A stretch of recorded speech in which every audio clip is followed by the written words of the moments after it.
shows that we're live. We're good? Should be.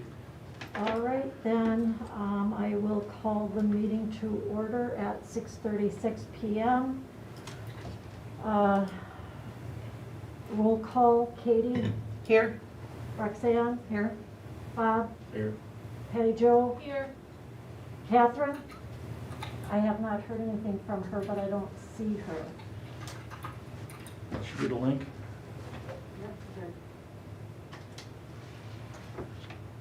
And Bruce. I heard from him, but I don't see him either. And myself here. Bruce is waiting for invite.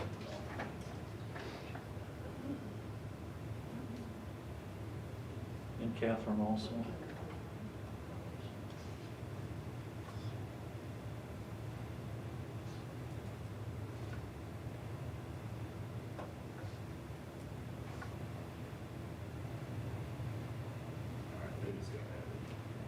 Anybody else? That should be it. That's it. I did not get any public comment request, did you? Neither did I. Nope.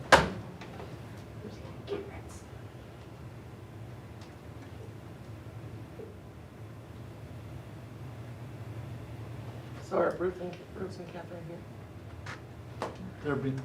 They're not on yet. We just sent them the link. So they should join us any minute.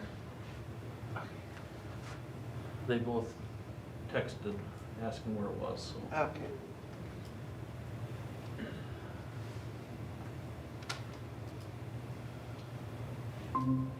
There's Bruce. Hi Bruce, I'm doing roll call. You want to say you're here? I'm here. Thank you. There we go. Hello Catherine, I'm doing roll call. Would you like to say that you're here? Yep. Thank you. All right, so the meeting is called to order. Roll call is done. District mission, together we engage, educate, and empower all learners, bridging their passions to pathways to create successful futures and positively contribute to our local and global communities. Approval of the agenda. Would anybody like to make a motion? So moved. Second. Thank you. So motion by Katie, second by Patty Jo. We need to do a little bit of shuffling here. We're going to move item 12, the JA counter presentation, up to number 5. And we are going to just flip-flop items numbers 13 and 14. So, let's see, do you have to amend your motion, Katie, or can we just? Amended. Okay? Seconded. All right, thank you. I have a question about an item that was supposed to be on the agenda. At the March 22nd meeting, Bruce made a motion, seconded by Bob, which included the point and bring gap model back for further discussion at the April work session, but it's not on the agenda. Yeah, the work that was needed for that couldn't be done in that time frame. So it will be on the, If that's still, we could put it for the. Well, we were going to have a board discussion, was my understanding. From watching the video, was just so the board could discuss. I don't think we needed any documentation. I had requested some information, but. Oh, Yeah. okay. But I had thought it was still going to be on the agenda also. All right, so we have a motion and a second. All in favor? Aye. Any opposed? Motion carries. Neither Mark nor I have received any requests for public comment. So, Linda, are you ready? Lori, can I go first? This is Sarah calling. Okay. It looks like. Sorry, I have to go pick up testing supplies and the store closes at 8. All right, You okay, Linda? I know you're on a tight schedule. Okay. Sorry, I was first, yeah, I will go really, really fast, I promise you. We have the Board of Education, document that has all of the, requests for the, classes to be taken in the fall of 2021. There are a large number of students that, a long list of classes that students are requesting to take. Because students have found in the last 2 semesters that when they only put 1 or 2 classes on their request list, they are not able to get into those classes because of capacity in the college classes. So we have encouraged them to list multiple classes so that they are likely to get into those courses, which is why students have submitted, multiple applications with multiple classes listed. These 92 classes will not be classes that everybody takes. They are oftentimes, as in students are oftentimes only able to take 1 or 2 courses because of university availability. So just wanted to kind of throw that out there.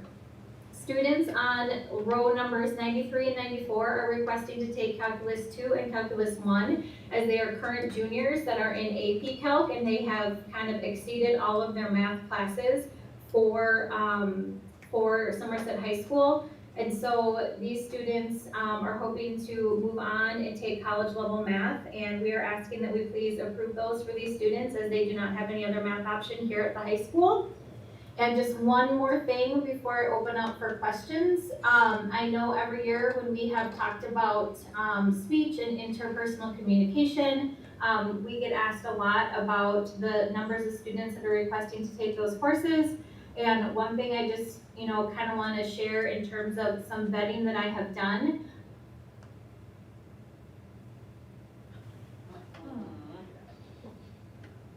The college credit.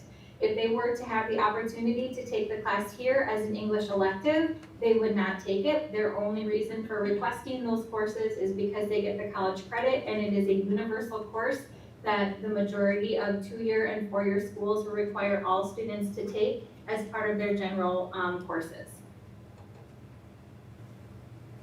did anybody have any questions for Sarah? Your letter and your document were very easily understood. Thank you so much. Good, I'm so happy to hear that. So this will come back to next week for approval. Perfect, and I will send you the binder. Thank you so much for fitting me in. I have to run to Woodbury to grab some things for testing tomorrow, and so I have to be there by 8, so thank you. We have Aspire tomorrow. All right, bye-bye. Bye guys, thank you, bye. Okay, Linda, sorry. No worries whatsoever. That was super cool to listen to. So thanks for having me here tonight, you guys. I really appreciate the opportunity to give you a little update as to where we're at with the renewal for your district health insurance for September 1st. Now, we're well ahead of schedule on the renewal options, but I did want to give you some time to prepare for what has turned out to be a pretty substantial increase in premiums this year. And I want to be able to explain to you what's going on, because if you'll remember, last December, we had a great conversation about how your claims have been going down, which was really, really good to see. But you'll see when we look at the claims versus the actual premiums that are being paid, you're quite underfunded when it comes to premiums versus claims. So with your permission, I'd like to share a quick presentation that I put together. Please. Okay.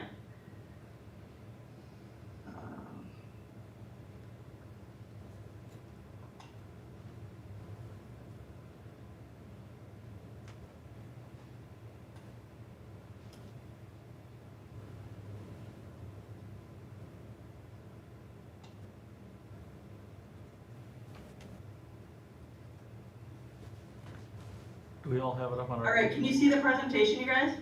Yes. We have it on our Okay. computers, but it's not on the main screen. Matt, can you put it on the main screen from the agenda? She can share her screen. Linda, have you? Is it not screen sharing right now? No. No. Oh, okay, let me go back in there.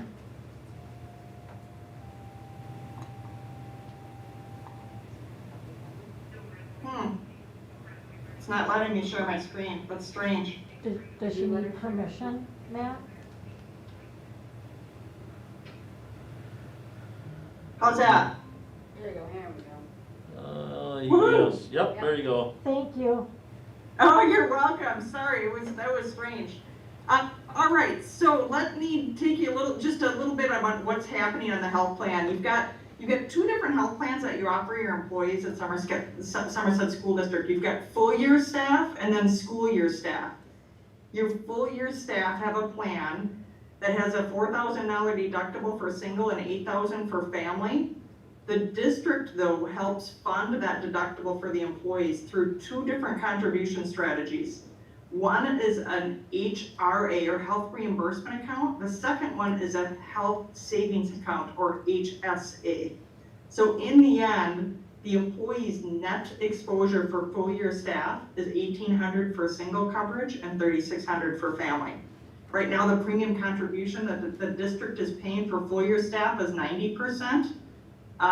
There is a 5% premium differential for those that participate in wellness, and you've got some great participation in wellness. So again, things are going really good from an enhanced health perspective and improvement in claims. Your school year staff has got a different plan design offered to them. It's a $6,250 deductible, then 100% after the deductible, and premium contribution is 50%.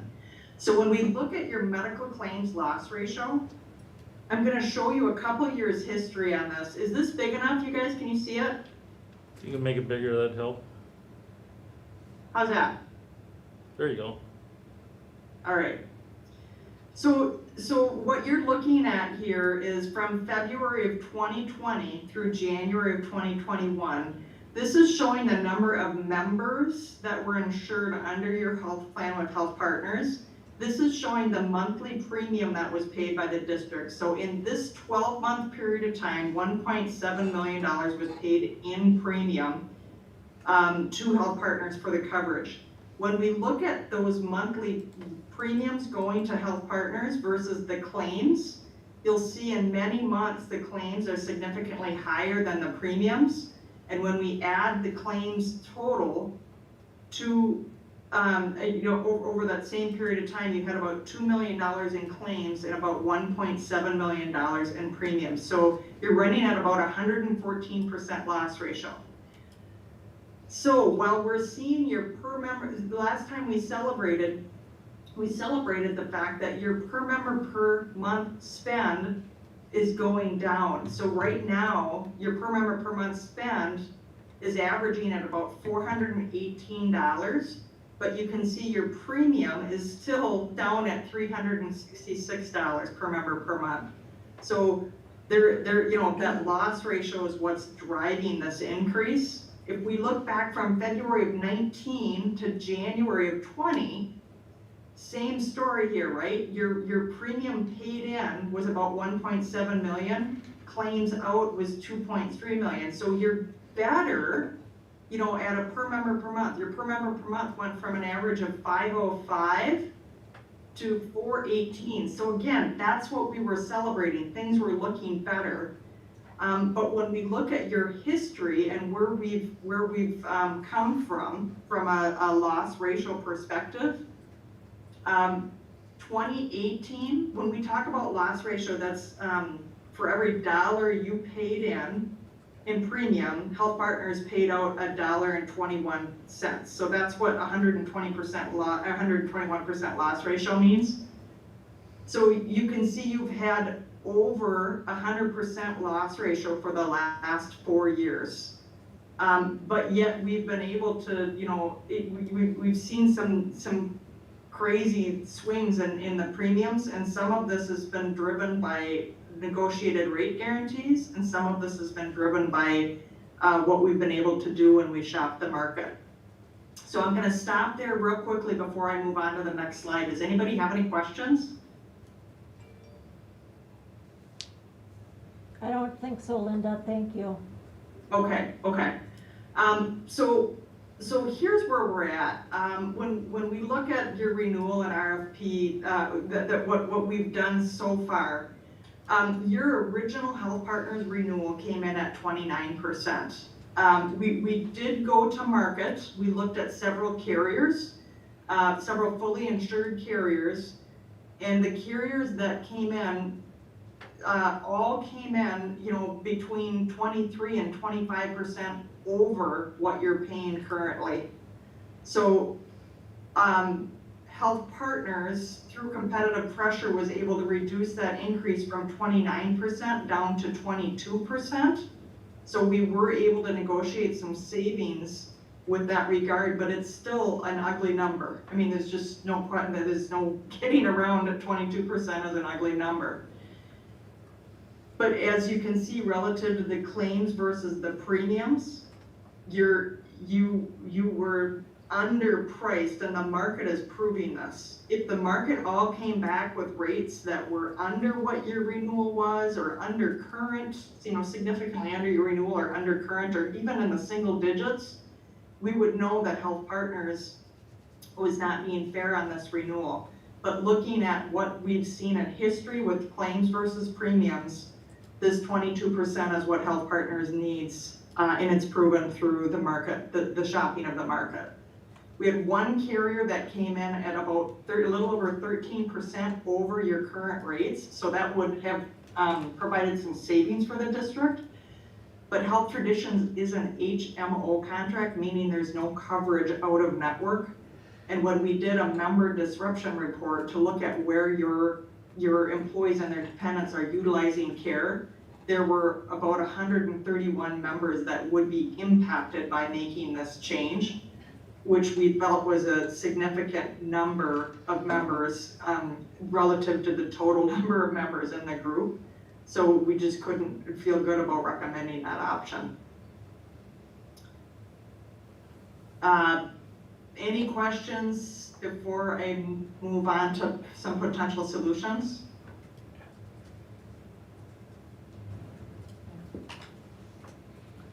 All right. Linda, I noticed that one of your charts said that it was including paid through 2/28/2021, Yes. and we're in April, and I'm just wondering how long we've known about this. We got these rates, we went to market prior to getting the renewal.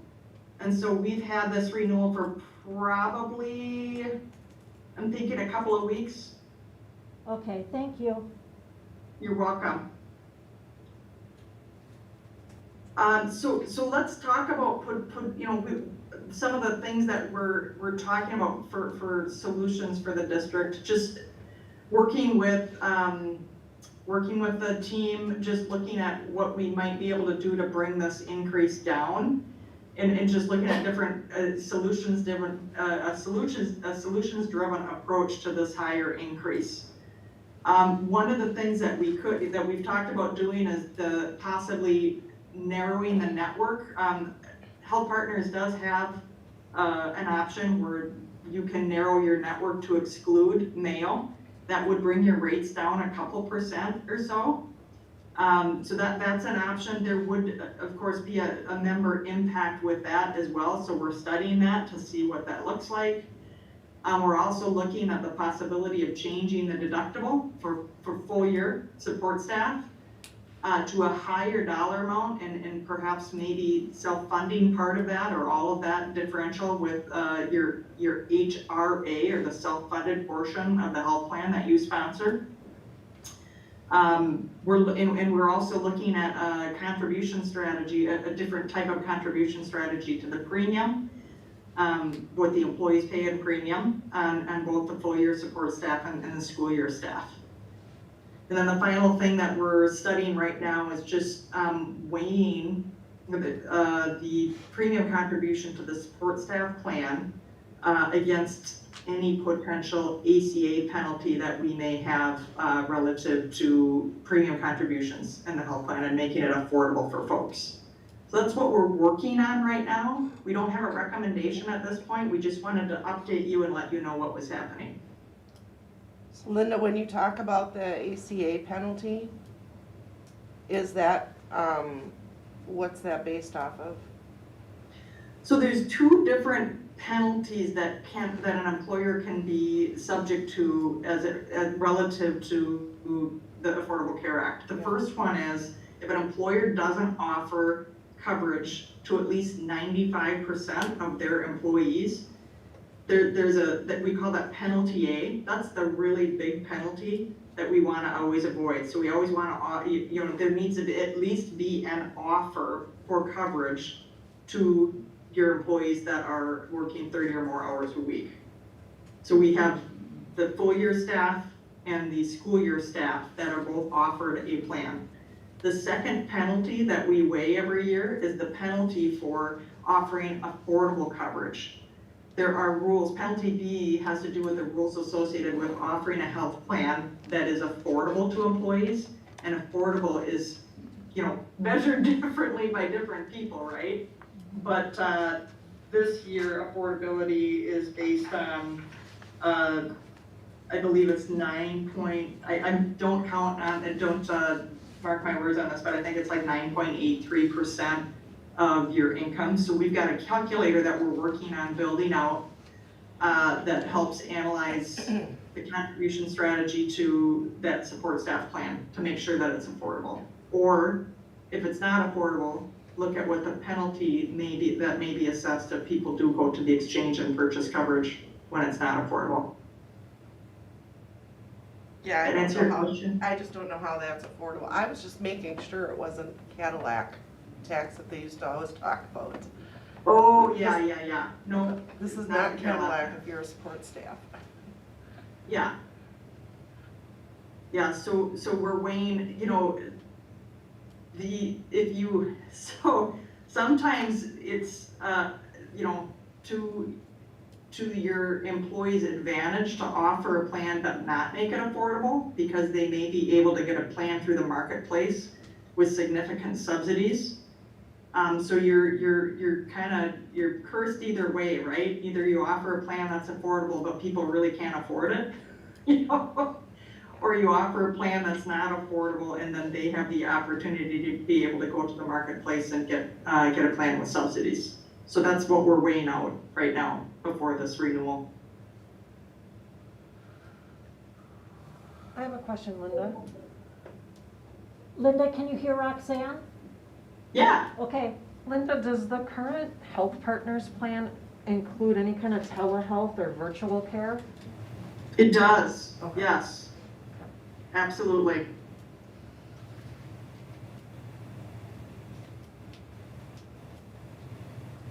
anybody else? Catherine, Bruce, did you have any questions? Yeah, I guess, Linda, we just paid this $400,000 increase 2 years ago, and now we're doing it again. So I guess our per person claim versus revenue ratio had to be closer to this $400 at that time.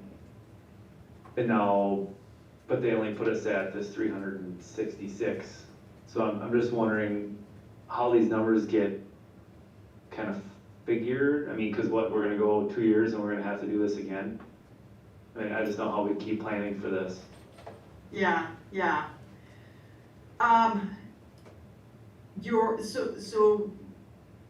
It has to do with your claims volatility. Honestly, Bruce, the last 2 years, like I said, you've been getting better relative, from the 518 to where you're running now closer to the low 400s per member per month. But when you look at your plan, probably, I think it was back in 2017, 2018, your per member per month charge was running closer to, I want to say like $250 or $260. So on a group your size, that can change quite a bit from year to year, and it depends on the claims going on in your group. And unfortunately, we've got some claims that are a little bit more serious and ongoing on the group right now that it's hard to predict if they will stay on. There's some that we're watching, but, trying to know what that's gonna be a year from now is hard. So you're basically saying we gotta somehow solve a $400,000 bust for next year Yes. to re-up with health partners? Yeah, that, And you've already unfortunately, reached out to everybody on that list?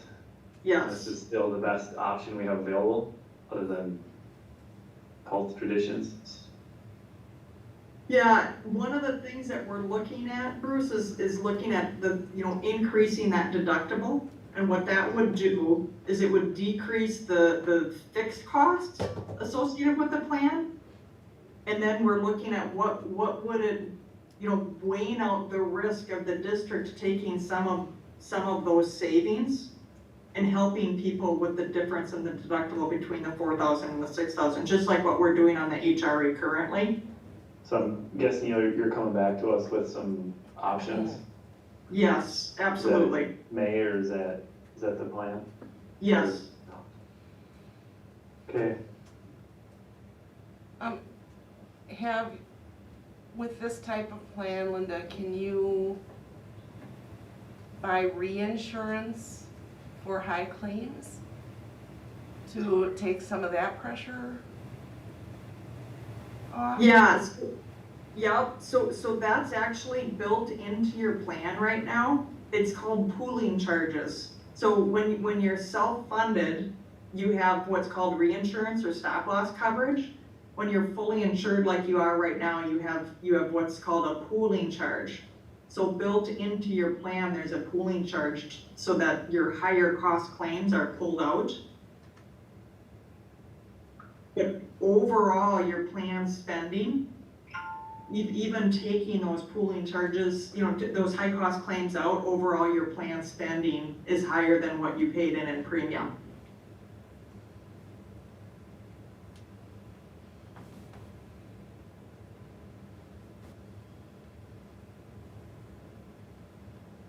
Okay, well, thank you. Catherine, did you have anything you wanted to ask? No, that's enough. All right, we'll come back with some like I said, I'm hoping to have a solutions-driven conversation the next time you see me. We just wanted to at least give you the heads up on what was happening. Thank you. You're welcome. Thank you for the opportunity. Bye. Bye-bye. Yes. Yeah, the reason we had her on here is because we found this out Wednesday before spring break, and we were like, what do we do? And so we had to do a lot of brainstorming, and we thought the best thing was get this out here right away. We've got plenty of time to work on this, but now once they get done with all the compensation things that the business department's been working on, we can address this and start looking at some solutions to this, as Linda said. So that was a big surprise. It's shifted my thinking on some of the other expenditures that we're looking at down the road that we'll talk about.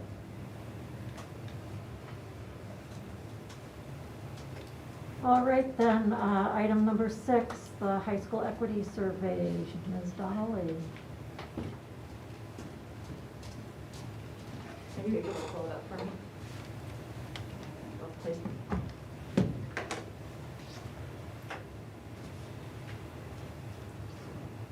Where is it?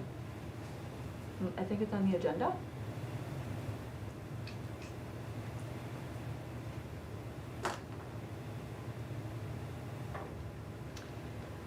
Perfect. So I was asked to come just give kind of a brief overview of kind of where we are at currently.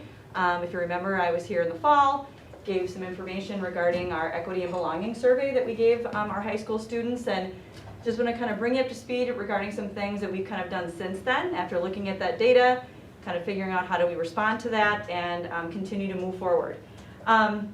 So, perfect, you can be my, yeah, thank you.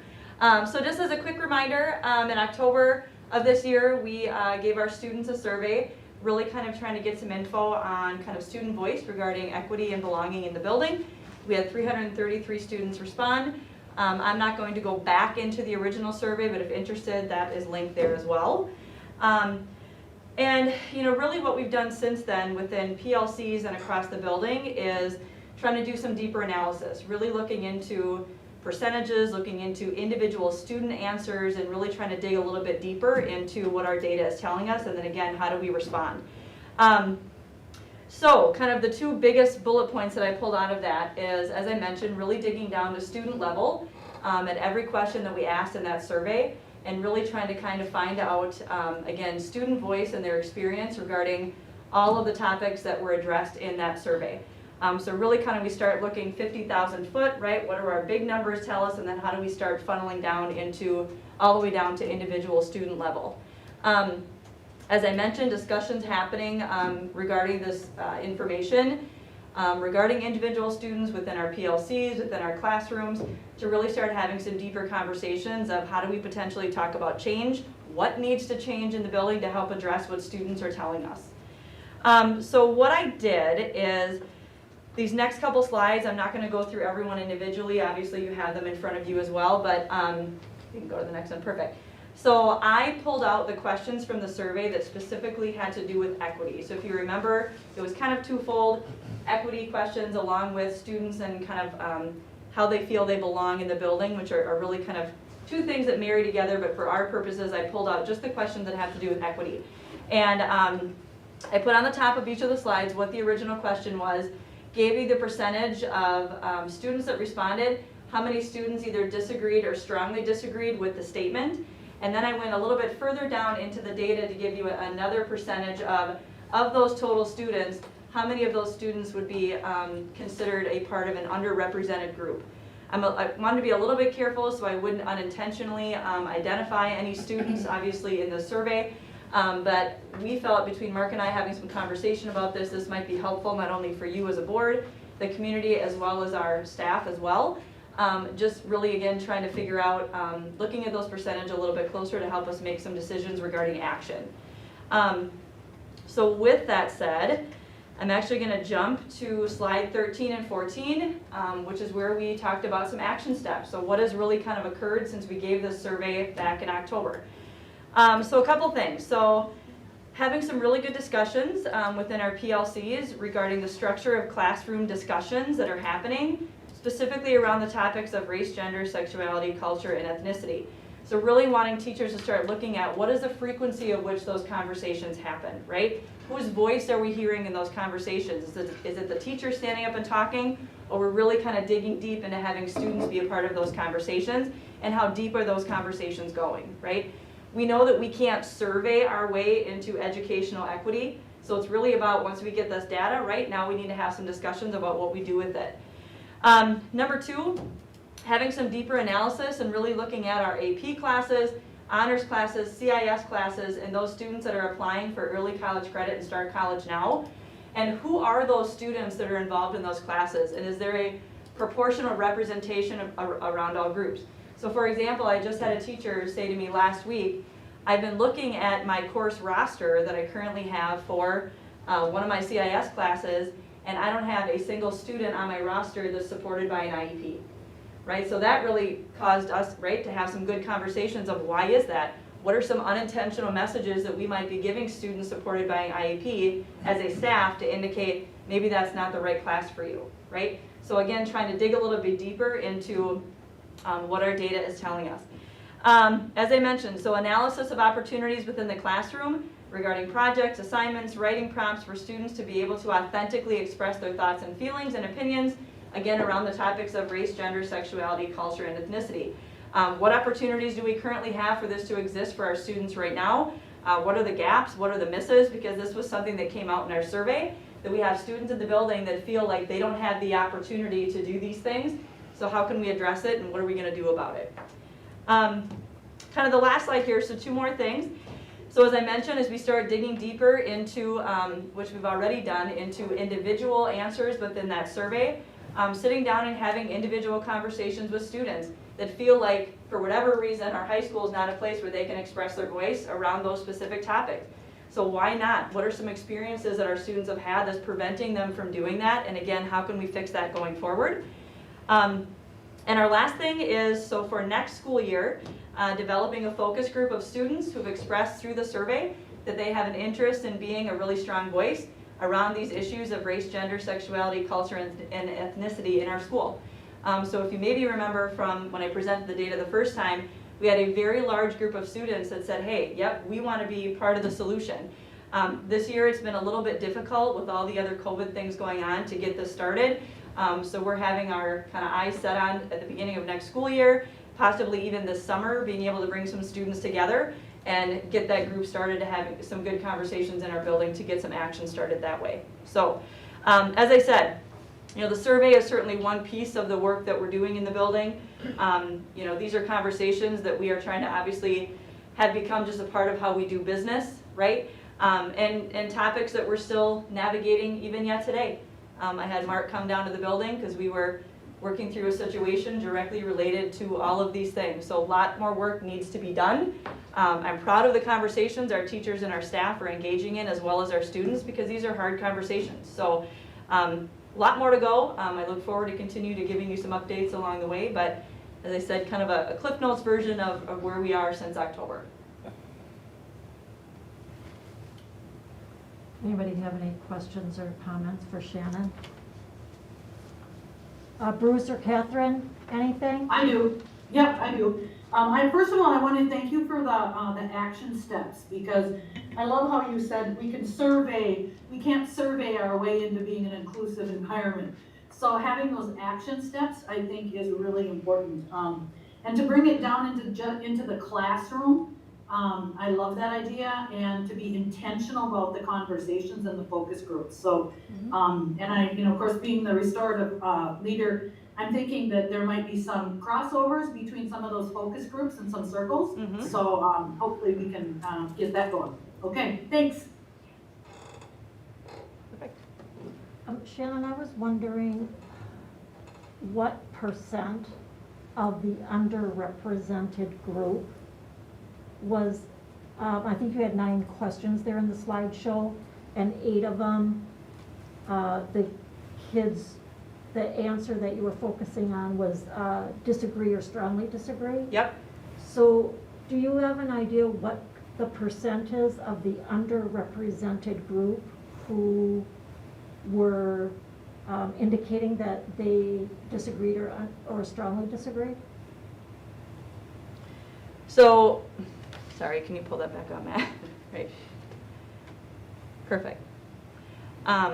So Matt, can you go to like slide 11, for example?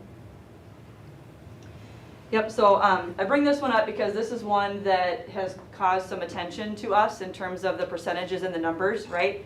So students saying, okay, students at the school treat people from different races, ethnicities, and cultures fairly, right? So out of all respondents, right, we had 26% of our respondents say, I disagree or strongly disagree. So of those 26%, 32% of that number fall into an underrepresented group. Is that what you're asking? But I want to know, I would like to know, if it's possible, what percent of the underrepresented group said they disagree or strongly disagree. Isn't that what that number's showing? Yes. That number is showing that 32% of the 26% belong to that group. Okay. But of that group, what percent of them are saying they disagree or strongly disagree? So without excluding all the other kids, just that group who are considered underrepresented, what percent of that underrepresented group is disagreeing or strongly disagreeing with these statements? Do you see the difference? I can get you what you're asking for. Okay, Sure. great, thank you so much. Yep. And I agree, I'm glad that you are having those conversations with those individual students, and that we're working on it, and you've got a plan going forward. I had a question about the underrepresented. Did you have a self-disclosure in the survey to ask for the LGBTQ plus if they identify as any of those? Is that Or is it more underrepresented by race? It was a combination of all of those things, yes. But your question is a good one, because we did not, for this particular survey, necessarily, for LGBTQ plus students, we did not necessarily have them identify on the survey. So some pieces of that were something, frankly, the counselors and I worked together in terms of identifying based off of information that we're aware of. There's very likely students in the building that would not be considered into this percentage because we may not have that information. Okay. Yep. That's Yep. what I was wondering. Yep. Do anybody else have any questions or comments? Just one brief comment here.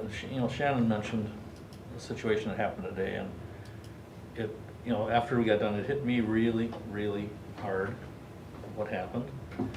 In lieu of what's happening across the river, this equity work that we're doing in this here is, I never saw such a need for it than what I saw today, and how much work we have to do.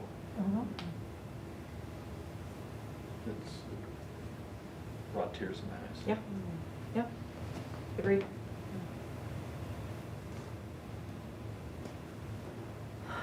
All right, Thank you. thank you for the work on this. Student achievement report is the next item then.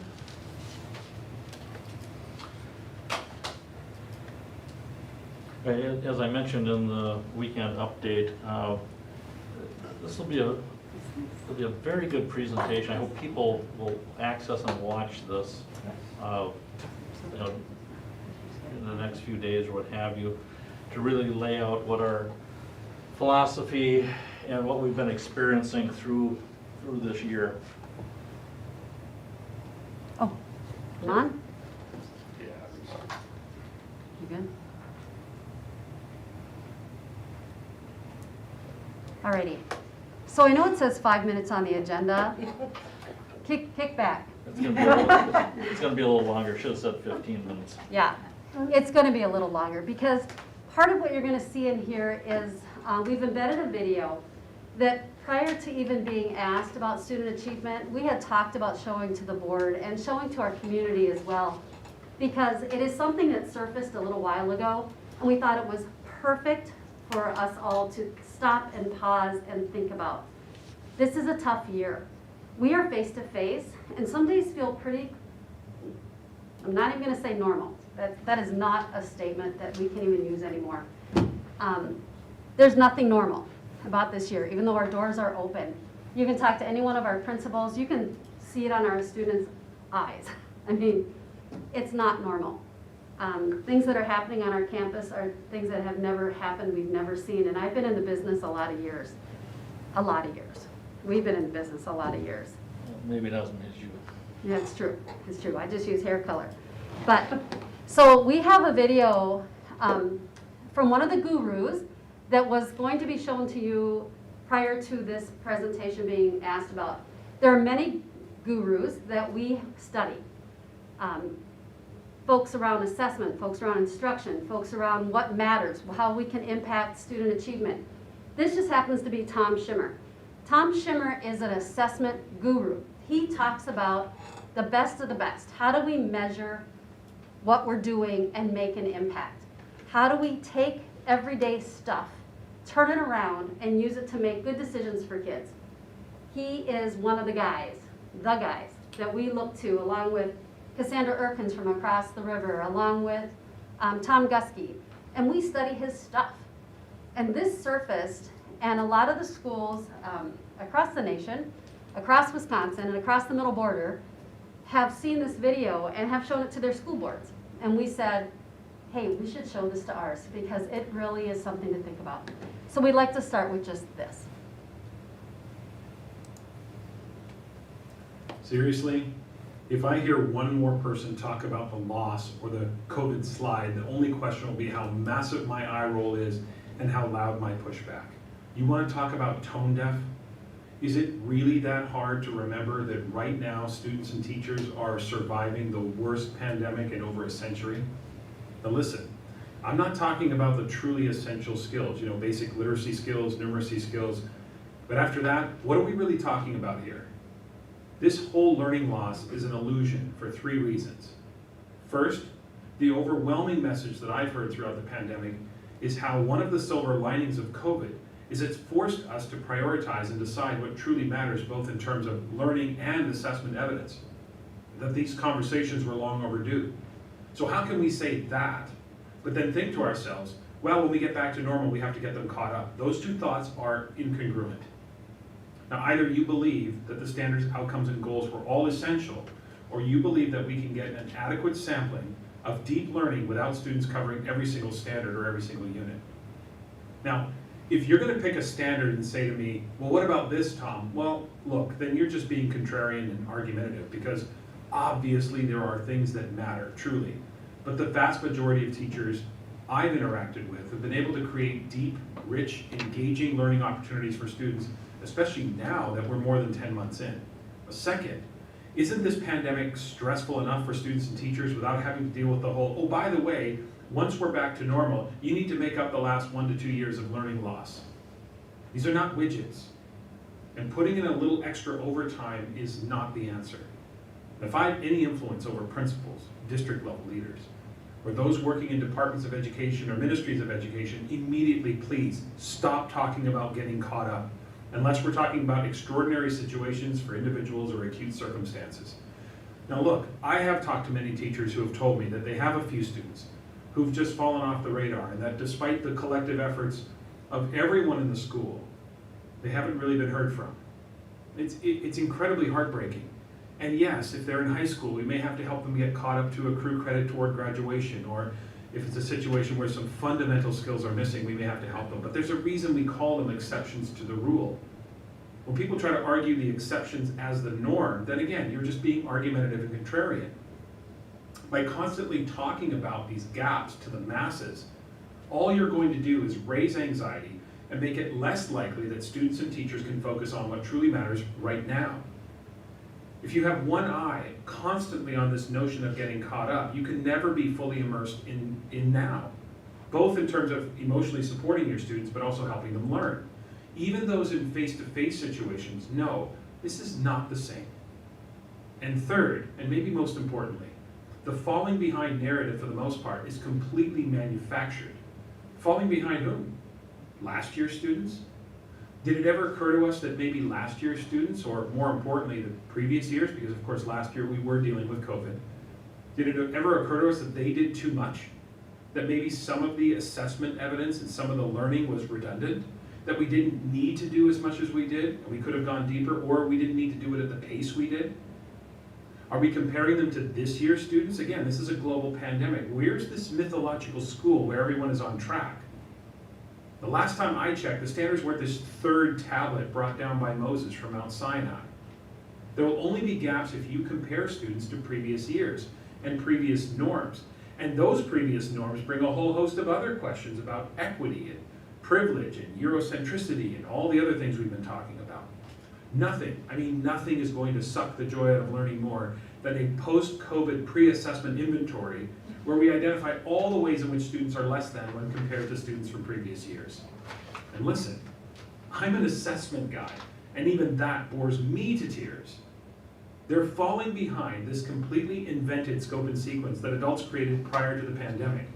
If we just focus on creating the most engaging learning opportunities now, focus on the skills and critical 21st century competencies now, we will serve our learners in ways that rival, maybe even surpass those from previous years.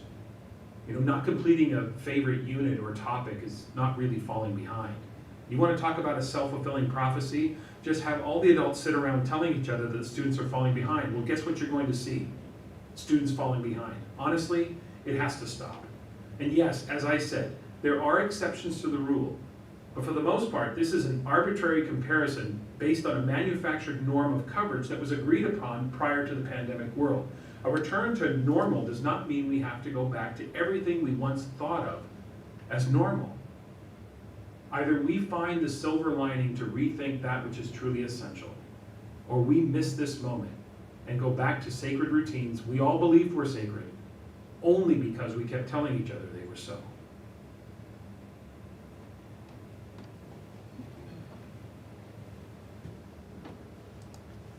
Can you get me back to? Seriously? If I hear one more person talk Just about want to the hear him say that loss again. Thank you. We thought that would set the stage. It's kind of a, you're right. But I also want to take this moment just to kind of do a little bit of education, kind of a little parallel. This is an actual slide that we use with our PLC team leaders. It's an actual slide we use with our new teachers when they come in. This is a slide from Solution Tree, one of our other places we go to help us be better at what we do, and they are also a fountain of knowledge. So when we talk about a balanced assessment system, we talk about foundational learning. We use external assessments. Those are assessments at the state level that we talk about a lot in this room. Things like the Aspire test, things like ACT, Forward exam. Those are things we're doing right now, actually. Today, actually. Tomorrow's Aspire. Those are things that drive us, that we look at once a year, and it helps us to evaluate our programming, it helps us to look at our resources and so on. It also are high stakes for many of our students. We have benchmark assessments that we do 3 times a year, and then comes the real stuff. The common end of unit assessments, common formative assessments, and formative assessments. This is our bang for our buck. This is what really helps us drive our instruction. This is what helps us know what our students need, when our students need it, and helps us make instructional adjustments as we move through the year. We tell our teachers, we train our teachers, and we work together as PLC teams that these top 2, those small little ones, are what help us at the beginning of the school year. The top 2 are summer and early fall data points. Those are the places that we go to, we look at them, we make some assumptions, some predictions, then we dive in and we make some action steps and we set some goals. And then we let them go. We are very emotional creatures. We take our data very personally. We let them go. And we spend the rest of the year focused on these bottom 3. The bottom 3 are really where we can make some big change, where we can really impact student learning. This year, because of COVID, this is what this looks like. We had no external assessments to look at, to drive, to set goals. So we had benchmark assessments, but if you remember, it was not early fall. Because when we brought our students back, they came back to new buildings. They came back after being gone a very long time, not saying goodbye to their teachers. So we did not do our benchmark assessments till late October. That really set a timeline of very different pace than we had before. We still are using those bottom 3. We do benchmark assessments again mid-year. The time between late October and January is very short. And those January assessments, those benchmark assessments, are used for something very different. They are used to look at student by student, to see for growth. Some students do better, some students don't do so well. It's a point in time, some students stay the same. It's a very short period between the end of October and the beginning of January. So, if we're looking at a program, if we're looking how we're doing as a system, when we're looking at whole groups, we look fall to spring, fall to fall, or spring to spring. That mid-year dipstick is usually when we're talking about a student learning objective, a targeted small group of students, or student by student data. As a whole system, we really are just looking at those at the beginning of the year. We're going to start you off with one piece of data. And this was really interesting. It's too bad we do not have more of it. I'll tell you why. This data comes from FastBridge. FastBridge is our local assessment. This is called the SABRS. That's an acronym, stands for Social, Academic, Emotional, Behavioral Risk Survey. Our counselors help administer this survey. They do it 3 times a year. At the beginning of the year, the SABRS is given right now to grades 4 and up. There's another component that the teachers do, and they can do that more widespread. At the beginning of the year, the kids came in hopeful and excited. The data shows 81% of our kids had no risk, 19% high risk throughout our system. Mid-year, it was given again. This is limited data, however. If you remember in January, we had kids in and out, close contact out. We had some cases here and there. And so that data is not represented widespread, primarily just middle school. But you can see already what has started to happen. our high-risk numbers doubling. It was a dark time, middle of the year. This is some data to be considered also when we start looking at some of the other things going on in that January time period. And with that, I'm going to hand this over to Shannon.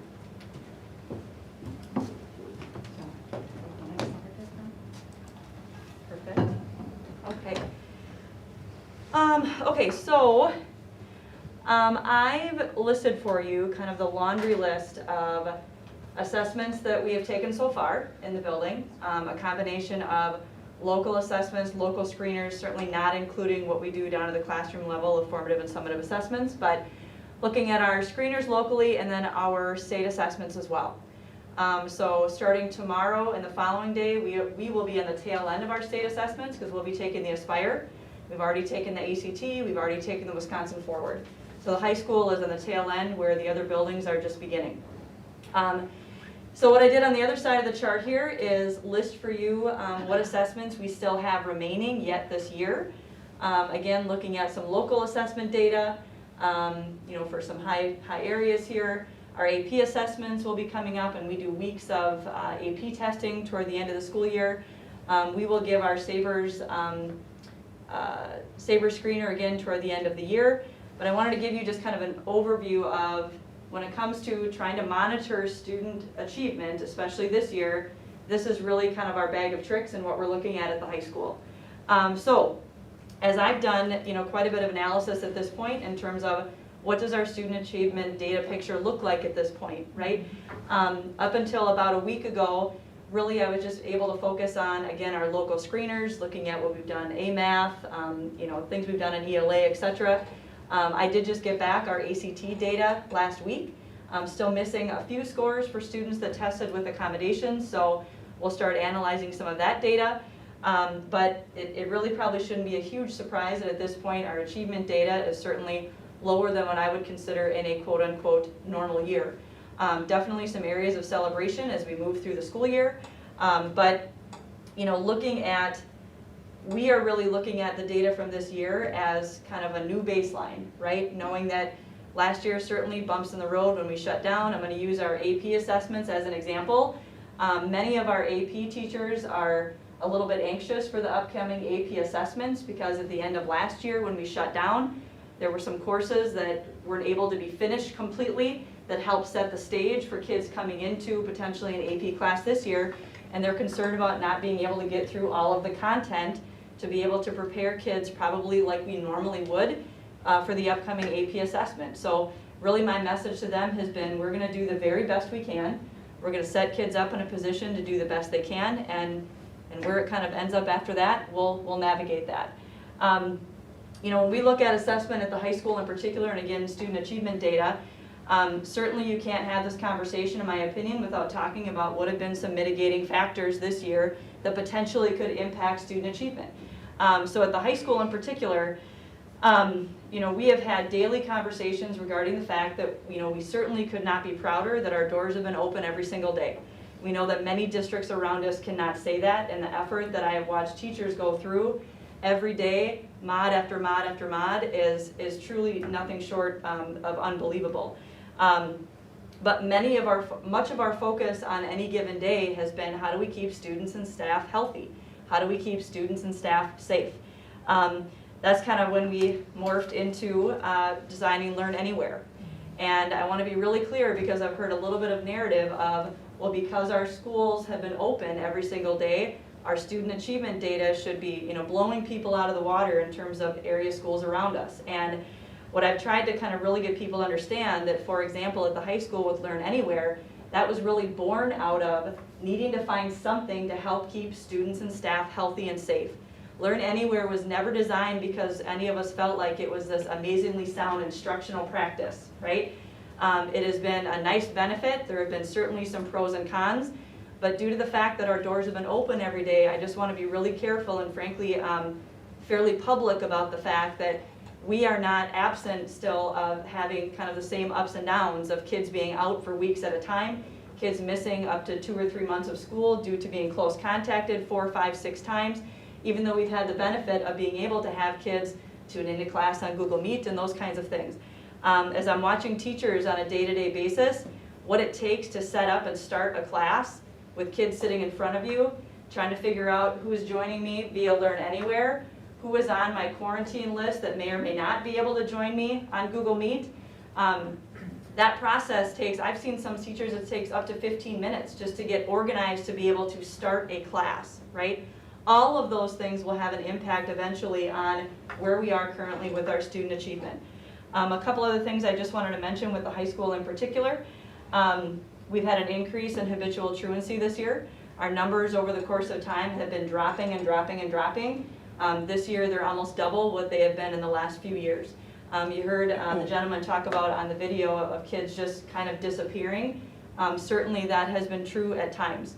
Again, trying to keep track of attendance for kids doing Learn Anywhere, kids quarantined. Dawn Miller and our front office staff should win all of the medals because it has been a very difficult process strictly just trying to keep track of kids on a day-to-day basis. So our truancy, again, when we know kids aren't engaged, obviously that impacts our student achievement. In terms of academic interventions that would typically happen, many of those things have been altered and in some cases non-existent due to some of the protocols we've had to follow with COVID. We've had to shrink some of the groups, we've had to make lots of internal changes about how some of those things look.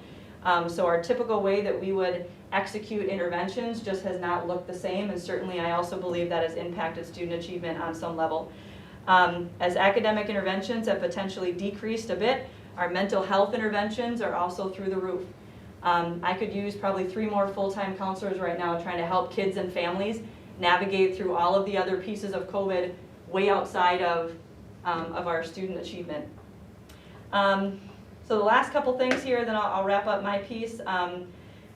You know, as I said, you know, as we get to the last 8 weeks of school here, you know, we're starting to have conversations in the building of, okay, now what, right? If we assume that the start of next school year is going to be, again, quote unquote, normal, right? Looking a little bit more COVID-free, what does that look like? So we're having some really good conversations about some spaces in our schedule that we need to kind of take a look at. Number one, how do we increase instructional time with our kids sitting in front of our teachers, still maintaining the vision of what we're doing with our schedule in the high school, but knowing that we want to take a look at increasing some minutes. Also looking at, you know, adding in some intentional intervention mods within our schedule, and I'm happy to talk about that a little bit more as we kind of get that finalized. But you know, staff, it's amazing as we're, you know, trying to survive every single day, are already having conversations of how are we going to help support kids and families when we come back in the fall. And so for us, absolutely, student achievement, you bet. That's why we exist. That is the basis of our organization. However, with all the things that have happened this year, I think it is only fair and reasonable to understand that our student achievement data, when it all comes out, whenever that happens, likely is not going to look like it normally would. And as far as internally in the building, we are using that, as I said, as kind of our new baseline and our new normal, and we'll address it from there. So that's the high school in a nutshell. That was probably 5 minutes just with me alone, sorry. But and I'll move it over to the middle school. Hello, good evening. All right, I do just have a tiny amount of data. I know Trish talked about, we gave our fall screener in late October. We gave our next dip in mid-January. Those pieces are really used at the kid level, where we look at kids that maybe showed little to no growth or our highest need kiddos. So this is our math from October to January. So we're talking 2.5 months really of like growing kids and trying to get them to where we need to be, knowing that we're taking into a whole lot of account, you know, trying to keep our groups really small. In the fall, all students take, it's fast track math, it gives us some intervention ideas. A math is what's reported in here, which gives us our national percentile. The piece that when I look at something like this, because this isn't a level I regularly look at it with, I'm looking at the red, and that's our highest risk groups of kids. And if you can see in 3 of our 4 grade levels, that red line went down. So even though we are intervening on fewer kids, because we're really truly picking the highest need kids to keep the group small, to do those pieces, to follow our protocols, you know, we are seeing some success with those highest risk kiddos, which is exactly what we want to see when we're trying to intervene. We've adjusted that piece. I'm really pleased with that. We started forward testing today, so we've been building to that. And I'm anticipating, my math groups don't go for a couple of weeks. The kids will take their, well, I've got one grade level doing math this week and then a couple weeks down the road. And my math team is telling me that they've hit the essential standards. So the fact that we have been able to be face-to-face every day is allowing us to get those essentials for the kids, so that they can be successful and feel success when they go to take those bigger high-stakes assessments. We will give the fast track math one more time this year. We'll give them a couple weeks off before we give it in like the 3rd week of May to round it out. So then we can really look at, here's where we were in October and here's where we ended up in May. Knowing that, again, as Shannon had said, this is the new baseline for us of where we're at. Really, I would like to say our numbers in the middle school have been pretty good all year. We haven't had massive amounts of kids out at given times. And so when I sit and I talk with my teachers as well, we've had a whole lot of time on task this year. We've had no outside distractions hardly. We've had very limited, like we did our service day before spring break, but we've really been kind of all in and all in. Pulling kids when we need to, getting them what we need. So I really, for the efforts that we're putting in to get to the kids, I'm hoping we're going to see some result with that. But again, when you talk about their mental health and that stress, and those second numbers did come out of my building, and I was shocked when I saw that change for, here's where we were at the beginning of the year, excited to be back, and then you hit that midpoint. So I will be super interested as well to see how our SABRE scores come up at the end of the year. This is our reading, and I just want to say right now, while you don't see much in 6th, 7th, and 8th grade for the fall, we have a brand new English resource this year, StudySync, that we're using. It's 612, so it's the first time go around. So in the fall, we gave the readiness screener that was matched to our new resource, so we could get a baseline for how our kids might do with this new and very different resource. It's brand new to all of us. So they've been working through that this year. Across the board, though, we did give it in January. And so these small pieces that you're seeing there for 6th, 7th, and 8th grade, those are our kids who are virtual. So they took this assessment at home. And so that's why you see such small numbers there. That's just a few of our students. And we've gotten all but 11 kids back. So we are running almost full as we would. I mean, we have had a few that have gone homeschool, but all but 11 of our kids, we started I think at 49 or 50, and they're all back in the building now. So they've been coming back. Our last crew came back just after spring break. So now we've got them face to face, and I think we're getting another one tomorrow. So they're coming back in, which is awesome because that's where we want to be. I will give huge kudos to my staff for adjusting. Say, hey, all right, so-and-so's coming back tomorrow. We'll see, and we're just bringing them back on in. So that's been really fantastic. Okay, back to reading. So you can see again, so if we look at like, this is my 5th grade here, you can see that high risk group and how much it did drop from even October into January. So we're seeing success with those kids that we're intervening on, which is of course the ultimate goal. I will again have more data at the end of the year to see when we take this in May.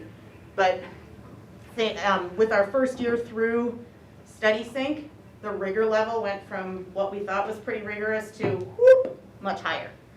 It's challenging for kids. I have an 8th grader, and she says it's much different. The question asking is very different, and so our kids are thinking differently about English and language arts, which is fantastic. So again, I'm going to be cautiously optimistic because we've been able to be face-to-face, because we've seen some initial growth, even though we're intervening on just a very small group of kiddos, that we will see some growth by the end of this year with our FAST data, and then hopefully it'll carry over into the forward work that we're doing right now.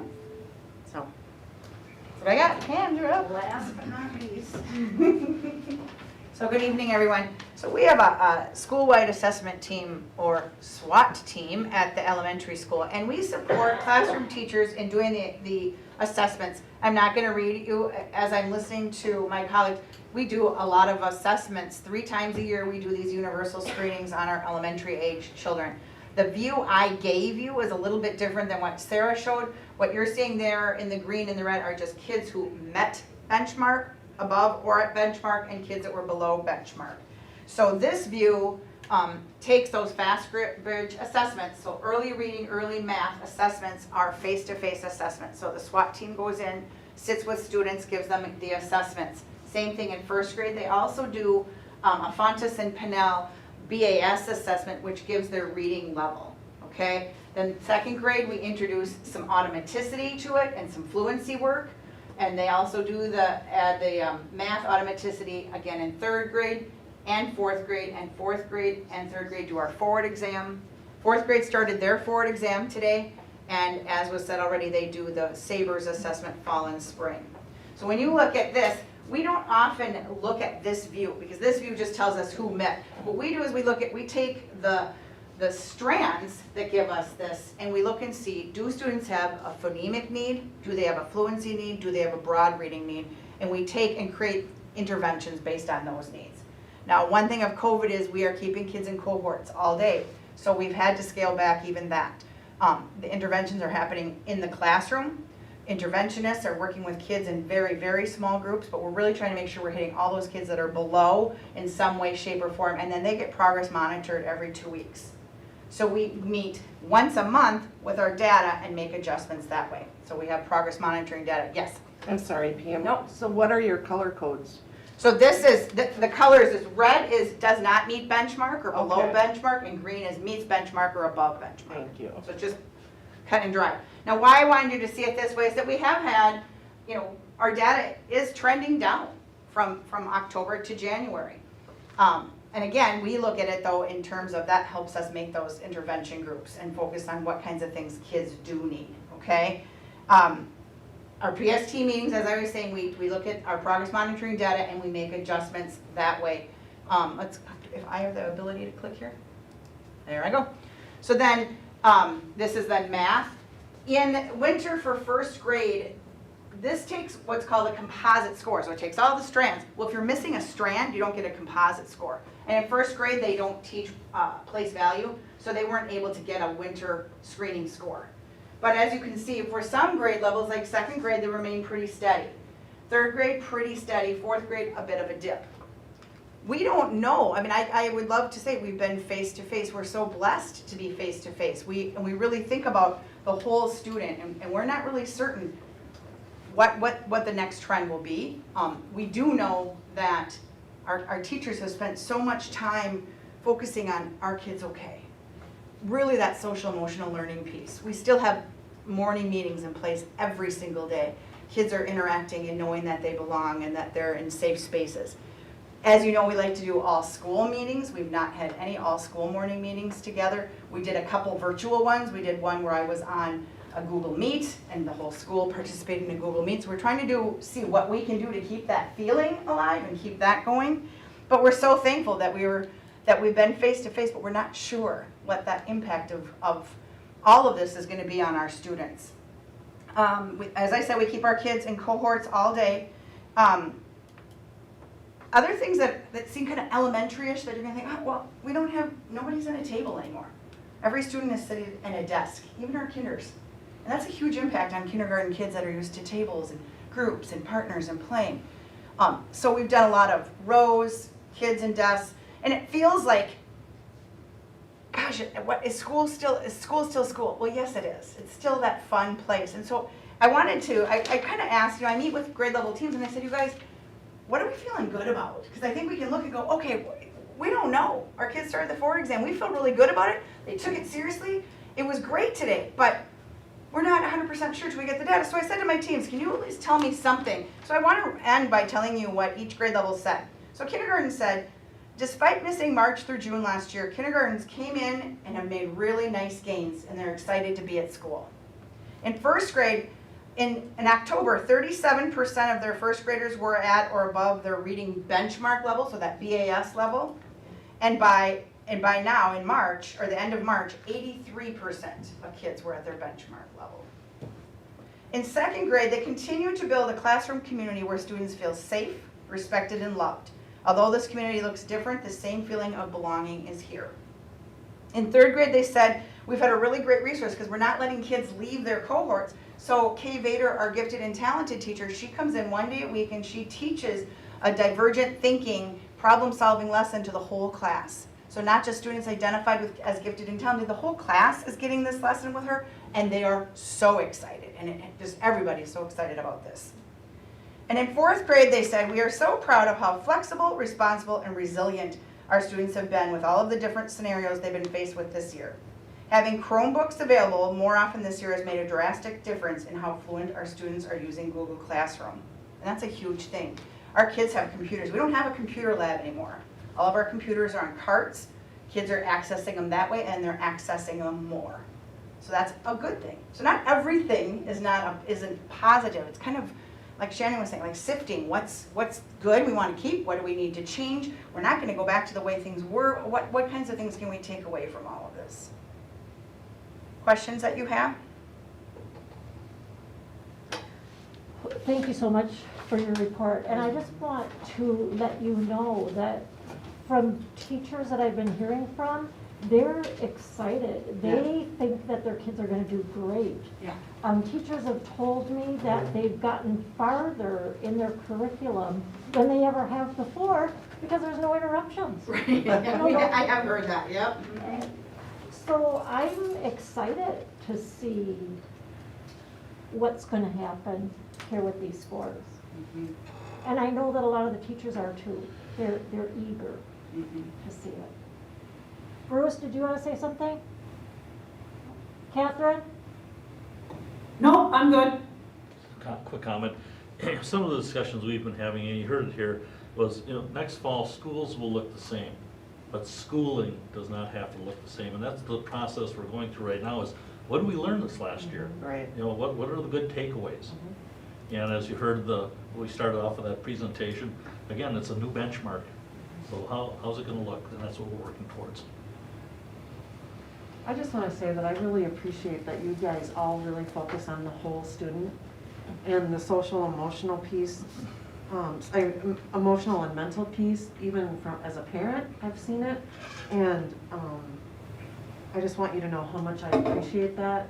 It's apparent that you guys are, the teachers are going out of their way to support the whole student. And it's something that's really special about our district, and I wanted to thank you for that.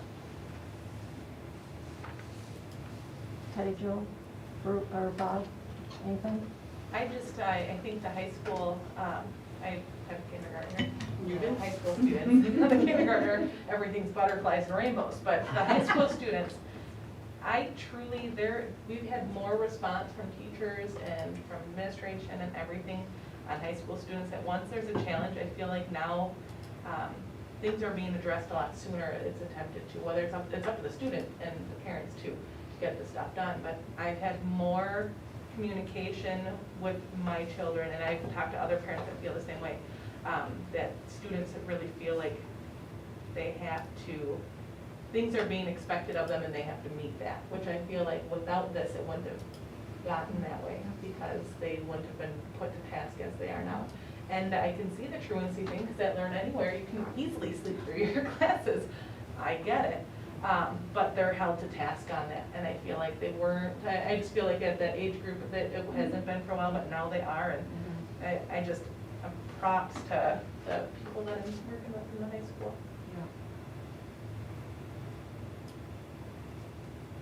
That truancy thing is every school district. Yeah, it is. But I will say that the teachers are, I know my daughter, she is always pretty aware. I have to get on, I have to be on for attendance. So I do feel like the teachers are enforcing it the best they possibly can. So I know that she's pretty cognizant of checking in on time. And another thing is, I think the teachers have become super proficient at online teaching, as much as I'm sure it's very difficult. I'm very impressed with the online teaching that I've heard. And then also, another thing, like you said, what do you feel good about? I think my daughter's learning great skills for, if she decides to go to college or whatever. I'm really impressed with her, what she's learned as far as learning remotely. So there are a lot of silver linings in all of this difficulty, and all of your hard work is very appreciated. From parents and families. Incredibly, yeah. All right, are we ready to go on to commencement, it looks like? I'll try and use speed up rules on these next few items here, but as you saw in the weekend report, Shannon and I are working on a venue for commencement, and Overwhelmingly, I think people would love to go back out and do what we did last year. But we do have some options, and I just need to know what direction the board wants to go with these. And as we get down to June, you know, having it back in our gymnasium seems like it'll be more of an option. So that would be probably, you know, typical what we've had in the past. But we do have some other options that I sent out there. I do have some quotes that if we want to put it on our football field, what it would take to set up a similar type screen and setting that we had at River's Edge last year. River's Edge is in the picture again this year, and gave a price. I think I put it in the weekend report. I think that was $10,000. This group here that I got bids from, certain size screen would be $9,600. Another option is $6,400. We can use ESSER money on this. Anything related to COVID, what have you, is a viable expense. So it wouldn't be a Fund 10 expenditure, you know, which helps. But I just need some direction on what I gave you quite a range here in those options and just what you're feeling so we can get this lined up. The one option we had that hasn't gotten back to me, and I don't know where it's at, is using the concert site up here. And we're all set using that for prom up on the hill, but I haven't heard back yet from the original, you know, the main concert site for commencement yet. I think they're donating, what's that called up there? Maggie Saloon? Yeah, for prom Yeah. outdoor, so basically an outdoor prom. But there's another company that's taking over the grounds there, and they actually donated that, you know, for the kids to use for prom, which was really nice. And we're working on them to donate the actual concert site for that, but then we don't know what it would involve yet as far as our expenditures for sound and whatnot. So on the far end, you've got a $10,000 exposure. On the other, we could have it in the gym like usual. I think everybody really liked it outside, it's just you're so reliant on the weather, so there's a backup. If we did it on our football field, you know, we'd either bring a sound system in, or we could use what we have there and then use the gym as a backup. Any other sites we'd have to, let's just say we went to River's Edge, we'd have to have Another backup. scheduled backups, you know, how that would work. Well, what we did last year was fabulous. I'm a little concerned that if we go back to the River's Edge again this year, that the kids will expect that, you know? Oh, you're absolutely right. And we're gonna have ESSER money for this year, but, you know, it's not something that is sustainable for us. So I'm kind of leaning toward option C with the gym backup if we have to. I mean, just personally as an individual, you know, what do the rest of you think? I agree with option C. I mean, as much as it's nice to have the big thing, we do have to look for the future and what we're gonna continue to have.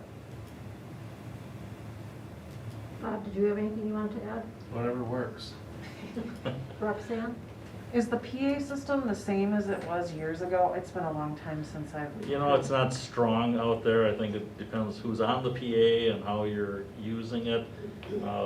But again, you know, I can look at some Equipment rental? just sound, you know, add on to it and not the big screen and what have you. I mean, that's, you know, very few districts use the big screen unless they already have one on their football field or having outside. And across the MBC, everyone's doing something different. A lot of schools are returning to the gym, you know, as they have in the past. But I don't know, Shannon, anything you want to throw in from some of the other districts? In doing just an informal poll with students, they do not want it in the gym. That would be their last We spoiled it. option, right? And we've set the stage a little bit with even just some families and things that we've talked to about kind of River's Edge last year and how that came to be, the sustainability of being able to do that just with the cost, right? So, you know, my preference would be something outside. Football field, I think, is very viable. I think it's a great alternative. You know, you bank on a nice day. Our gym will already be set up from senior memory night a few days before. So if we would absolutely have to have, we got bad weather coming, there would be an easy backup plan right there because the gym would already be set. So I think the football field would be fine, and I agree with you, I think we would have to just look at, some add-ons there to make it a little more viable, but. Okay, so are we okay with using the football field as our first setup? And I then think I'll that's check into great. some additional sound Yeah. equipment, and then we'll use the gym as a backup. Bruce and Catherine, did you have anything you wanted to add? No, I think that's a great idea. My whole career and my other teaching life, we always use the football field, so I think if we upgrade the sound system a little bit, it should be great. Okay, wonderful. Good, thank you for that direction. Next thing I want to talk about is our COVID protocols. Ever since the Supreme Court overruled Governor Evers' mask mandate, this thing has been rippling all over, and it's hit all the schools also. And there's several schools north of 8 that have already abandoned masks and what have you. It's pretty solid across the MBC, is that all the schools are requiring masks indoors throughout the rest of this year. Not outdoor. They've abandoned the no masks outside. They've also gone to, as a transition, hopefully making summer school optional as we gradually transition into this. But I was on my call with St. Croix County Health today, and quoting the experts that they listen to, right now is not the time to abandon masks indoors. It just plain and simple is not. St. Croix County, Dunn County, and Polk County are 3 of the worst outbreak counties in the state, and the highest outbreak is in the age of 12 to 15 years old. Now, knock on wood, our numbers are still low, but that's what's trending in the area. So I cannot say in good conscience that we should even think about letting up on our mask mandate. Now, we've had, Shannon's had her hands full, I think, teachers last week, of kids coming, I don't have to wear a mask, I don't want to wear a mask. Well, as I mentioned in the weekend update, I don't want to suspend these kids or what have you, but I think we treat it as a wardrobe Rule. Dress code. violation. Thank you. I always stuck at that word. Violation, and you don't wear a mask, go home until you want to, because this is one of the only ways we can keep our teachers safe also.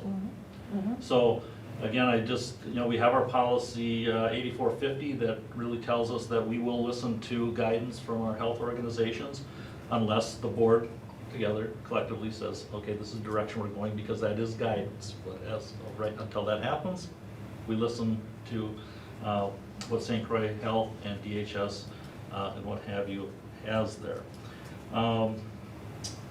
So I guess the thing I would like to say is that moving forward, what you can expect, and again, this goes right along with what the MBC schools are doing, that we're keeping masks on indoors. We're maintaining a 3-foot bubble. That's basically, from the 6 foot, that's what districts are doing now because of that guidance from CDC. No masks outside, and then we'll look at the potential, depending on what the numbers are, potential summer school, making masks optional. If that's anything different you want to see, you gotta let me know. Well, I just want to make sure that we're following, because the policy that we worked on and passed in September, we updated it in September, but it does say we shall follow their recommendations. So whatever those recommendations may be, I feel quite firmly we should stick to them. And right now, St. Croix County Health has been really good at working with us, and Yeah.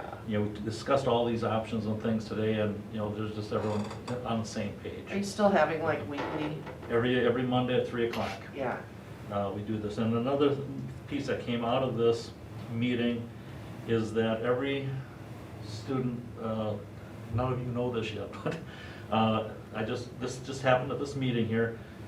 St. Croix County Health wants to orchestrate a 16+ shot clinic, and Hudson has agreed to host it. And we're sending out tomorrow morning to all students 16 to 19 to their parents, it's in a survey form, but it's basically kind of like a pre-registration that who would like their students to be, their children to be vaccinated.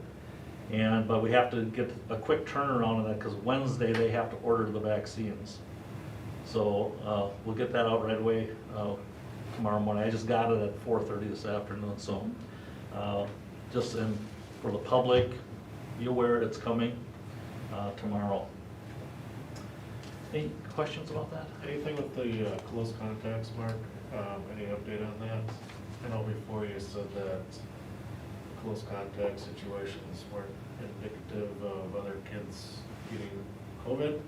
So I don't know if there's been an uptick in close contacts being pulled out of school, or if there's are you on the same parameter of close contact and then? Yeah, I think I know what the question is you're asking there with the vaccinations and the different timelines as far as how long kids are, close contacts being out. Right now our numbers, I don't know, do we have many kids out? I guess my question is, are we still staying on the close contact parameter? Oh, yeah. Is that changed? Yeah, nothing's changed with that. But there is some, there's some minor changes that have come down, even like the 6 foot to 3 foot. Right.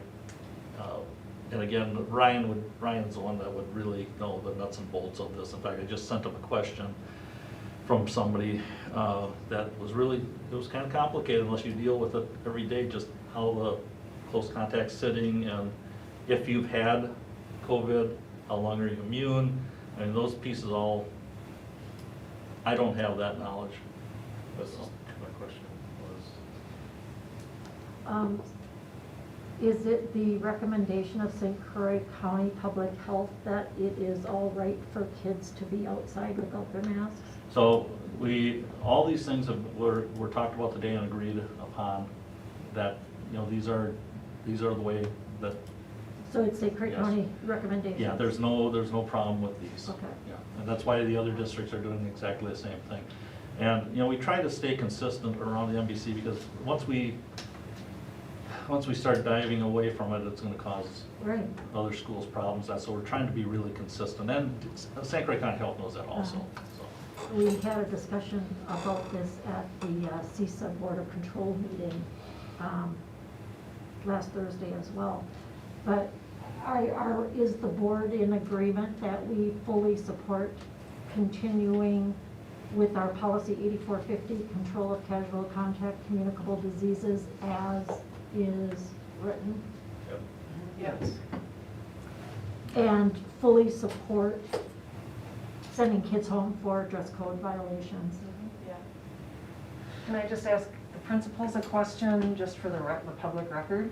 Would you guys say that you and your staff and teachers feel safer because masks are being worn by them and the students? Yes. Yes. The I'll make a massive question on that. reduction of flu-like symptoms, common colds, strep throat, any of that stuff has been almost non-existent throughout all of our buildings this year. I just So, think it's important for yes. anybody that's watching this, that they hear that from you, that it's very important, because we've received emails, we've gotten phone calls from teachers that were very, very scared and they appreciated the masks. So I think it's Yes. important that the public hears that. I also have a question about the vaccine. 16 plus, can kids 16 and 17 get it without their parental consent? I don't believe so. And that'll come out, so St. Croix County is handling this whole thing, which is nice. We don't have to deal with any of the logistics of it. Just get the survey out to them, and it's the Pfizer, that's the only one that's been approved for 16 plus.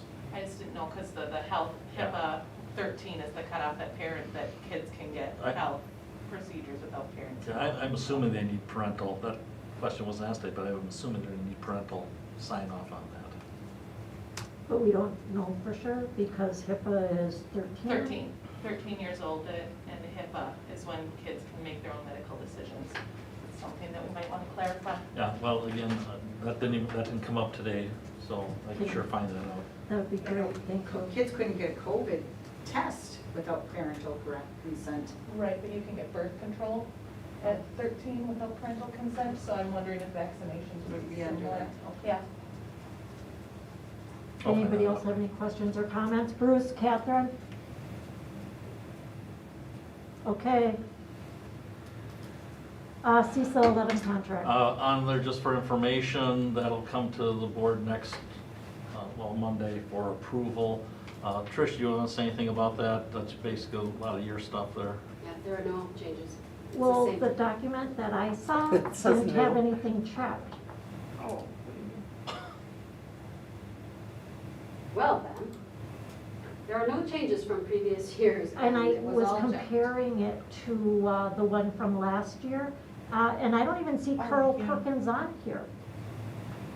Is Carl Perkins still available? Yes, but we don't use the Carl Perkins Library, if that's what you're seeing on Well, there. last year we had something with Carl Perkins checked, and this year I don't even see it on the list. So what is attached to the agenda is, it has nothing checked on it? No. Well, it has the first three, CISA administration, cooperative bidding and purchasing, and delivery service. That's it. Oh, my. Okay. So for next time. Well, it'll come on for Monday for, Yeah. but let's get that out right away, so Okay. we can take a look. But if a person looked at the one that was attached to the May agenda last year, it would look similar, exactly the same? The only difference that you would see is that we are using CISA to manage our CARES money, which we made that change earlier. Yep. When the CARES monies first came through. We checked that we wanted CISA to help us manage, just like they manage Title I, Title II, Title III, and ESSER monies. Now it's officially on the list, so that would be the only change, and we already put that through in front of the board earlier. Okay, thank you. You bet. DPI waiver, or I'm sorry, did anybody else have any questions about the CISA contract? All right, then DPI waiver? DPI waiver is, what you've received, those are the two waivers we're looking at, is our hours, instructional hours, and also educator effectiveness. As I said in the weekend report, these are the two most common waivers that people are applying for. It'll go on, there'll be two pieces on next week's agenda. One will be for the public, you have to have a public forum, for public input, and then also a motion for accepting the, pardon? We have to have a resolution. A resolution for accepting the variance, or the waiver, excuse me. And again, these are the two most common. The language that we've used and everything is pretty typical across the CISA districts. Did anybody have any questions or comments about the DPI waiver? Catherine, Bruce? Nope. I noticed when I read through it that there appears to be some errors in the abstract, in the written part of it. And I can get those to you later if you'd like. It appears, this is a question I have about it. Is it necessary does remote learning count as instruction, or is that another waiver that we need to look at? I was gonna mention that about the ESSER money and the funding stream that's happening. To answer your question, I don't think we have, that's gonna be an issue. But with the ESSER money, they just came out with some guidance on how we have to claim that. There's 174 districts that are eligible because they kept their doors open all year. Right. But the funding stream, the Joint Finance Committee has said, the only thing you can claim, you cannot claim hybrid situation or virtual time. It has to be instructor in a classroom. That's the only time you can count. So those high school kids that did remote learning, learn anywhere, will they count? If they were in touch with an instructor, they will. Okay? But the hybrid, they specifically said the hybrid model does not count. And we didn't do that. We didn't. No. we're gonna Yes. score very high on Yeah, this. good. So, yeah, and the worksheets on that will be coming out, and they'll start working on that as far as our student count and what have you. You know, even our, you know, where we had teachers out, but they teletaught, Yeah. we're good. We will not be able to count classrooms that were quarantined.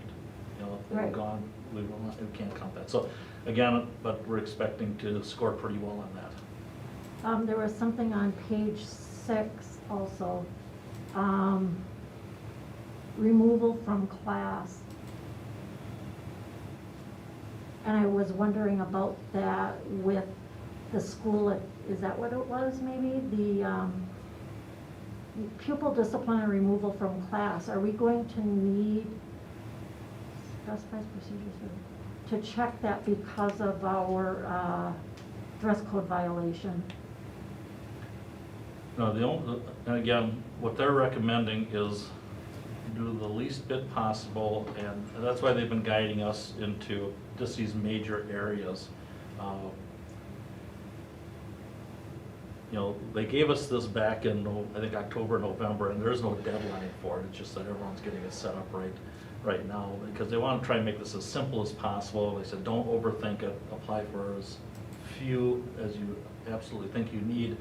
And most districts are only doing the hours of instruction, and they're letting the rest slide. And DPI did say that, don't worry about it, because they're here to help us get through the year.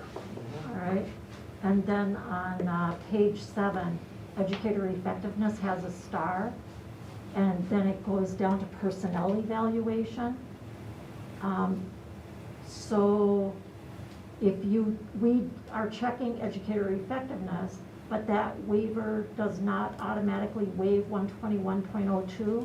So if you're requesting a waiver from evaluating in writing the performance of all certified school personnel at the end of their first year, and at least every third year thereafter, we need to check that box also. What was your plan for that? No, there was no plan for that. Again, following suit with the other CISA schools, the advice was from them, just do the educator effectiveness piece. So then my understanding would be that you'd have to have a written evaluation for every teacher at the end of the first year, and if they were in there, is that correct? Did we So we not need check to it? check that, right? Okay. Check that box. Did- Yes, check that box. Okay. And on page 9, now the boxes are checked, and I think they all need to be.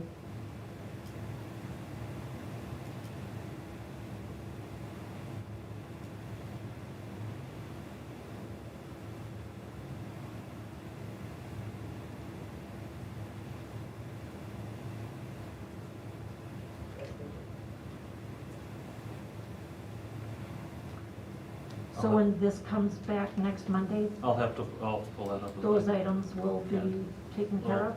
We'll walk through it again. All right, thank you. Did anybody else have anything on the waiver? Catherine, Bruce? Okay. We already did GA counters, so, and you want to put these around phase 2 and phase 3 then? Yeah, the bids came back on our phase 2, which was, the drop off, the gym renovation, classroom carpet, middle school and high school exterior doors. We had budgeted roughly about 1.6 million. They came back at 1.9, which is about $250-some thousand more than what we expected. And Bruce and I talked about this today, and he can jump in here too, but when we put these numbers together, they're basically a couple of months ago, and what we're seeing right now and experiencing is the rise and increase in material and labor, which when you look at the big picture, thank God we did everything we did last year in a major project. I mean, you pat yourselves on the back, you did that, because we would really be in a world of hurt right now if we didn't. But having said that, what I'd like you to consider is taking the drop-off in district parking portion off and considering just doing the phase 3 added projects. And the reason I'm suggesting that is that in phase 3, there's a lot of maintenance issues in there that would really hurt our general fund over the next year, nickel and diming it. The parking out here could possibly be put on a future referendum. We still don't know what we're gonna do with the drop-off out here. I did get a price on what a third lane would cost from up on top of the hill over to the high school, and that was about 1.6 million. And that information is in your, we attached it just this afternoon. I've been working yesterday and today on these numbers because, again, they came back higher than what we thought. But if we substitute this project out here with the phase 3, if you look at the projects, it'll benefit more staff, more students in the district in general, and it won't tap into our general fund money as far as maintenance type items.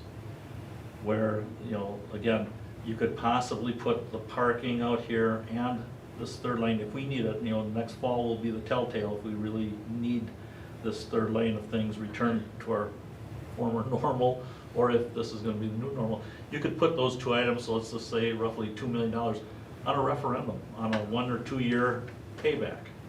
That's something you could do if it was critical to do those, or you wait down the road till you do some other type of referendum work. Maybe that auditorium's in the future or what have you. But the cost out here to redo this road, again, I've said it all along that we should wait until next fall to see what the new normal will be with the traffic and what have you. Bruce? Was there anything you wanted to add? Just that Mark's 100% right, just on these numbers coming in higher. We're getting updates weekly that there are increases just in material, so to see those come in higher don't surprise me at all. But yeah, getting the things done in the school I think are most beneficial, and waiting on that district office parking I think would be the best option as well.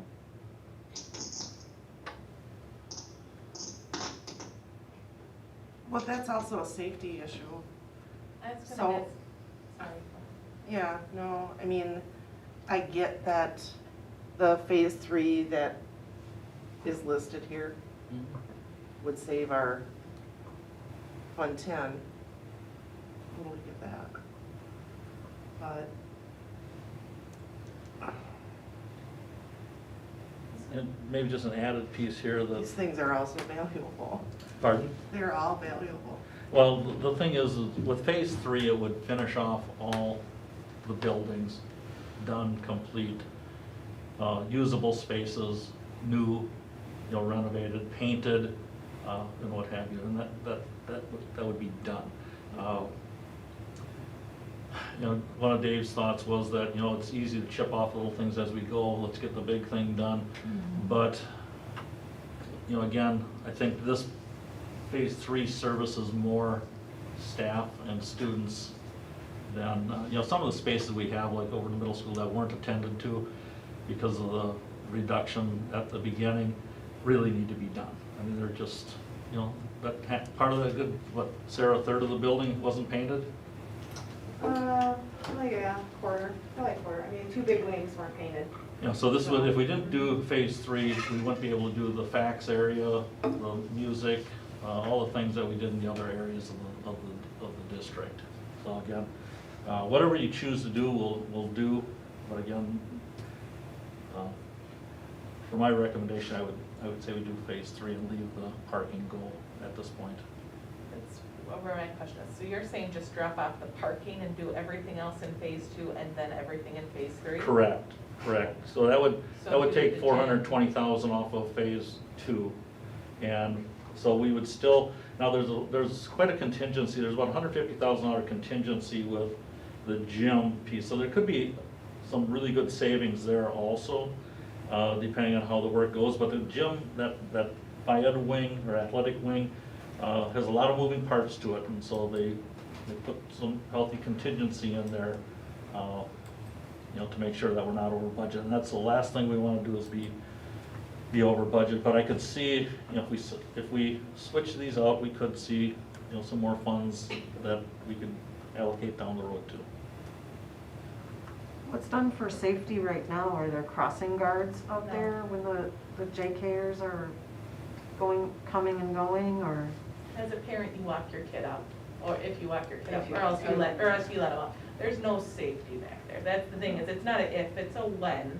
And we know that it's a problem, and we know that it's a safety issue, and we are liable if it happens, because we've talked about it so much. I don't know how we can keep putting it off when, especially with high school kids parking back there now. It used to be a staff parking lot, and then it wasn't such an issue, but now it's filled with kids that are, when I go out there in the mornings, they're revving up their trucks, and they're doing things in the parking lot they shouldn't be doing. I have a hard time dropping that off and then saying the doors are more important than the safety of the littles, but that's my 2 cents.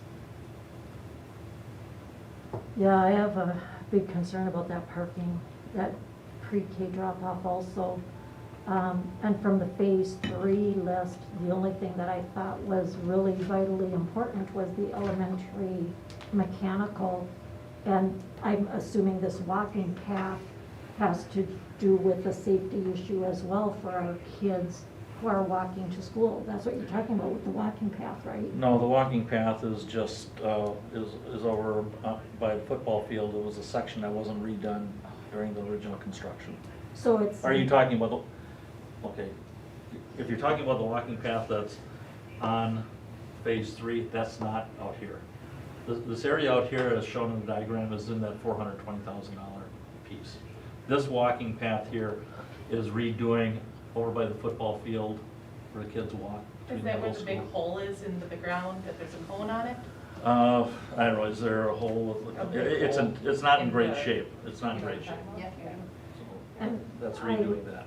I think what I was thinking of was what Bob had mentioned, I think it was back in March, if we were adding that 3rd lane, something, I think you said, Bob, about putting the walking path, I'm not sure which direction I'm facing. On this side.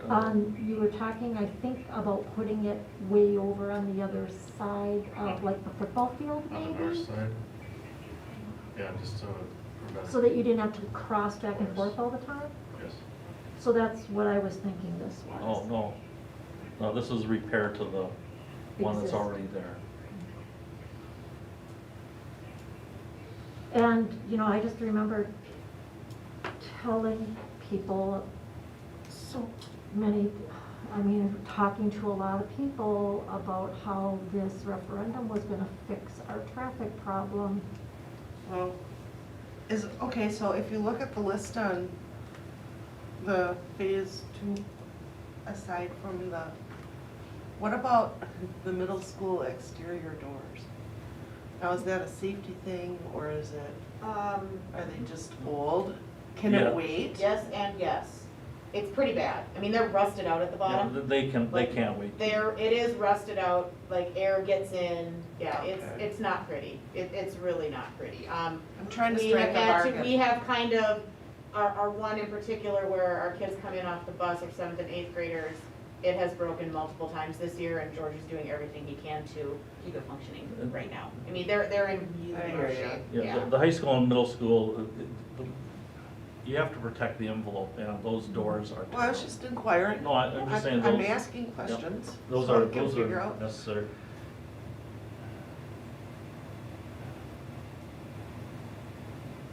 Yeah, everything on, that phase 2, the only thing I thought that we could possibly get away with not doing was the high school classroom carpet.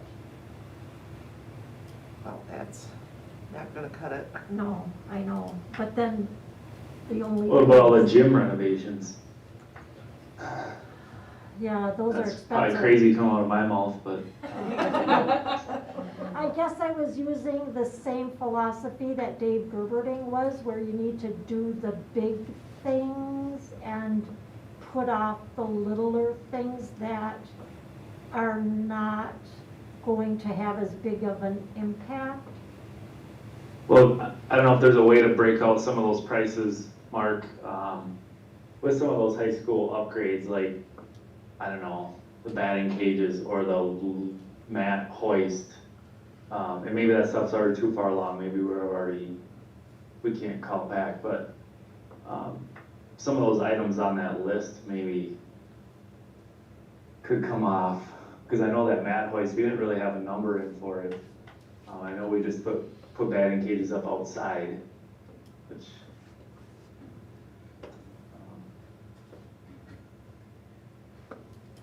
I don't know.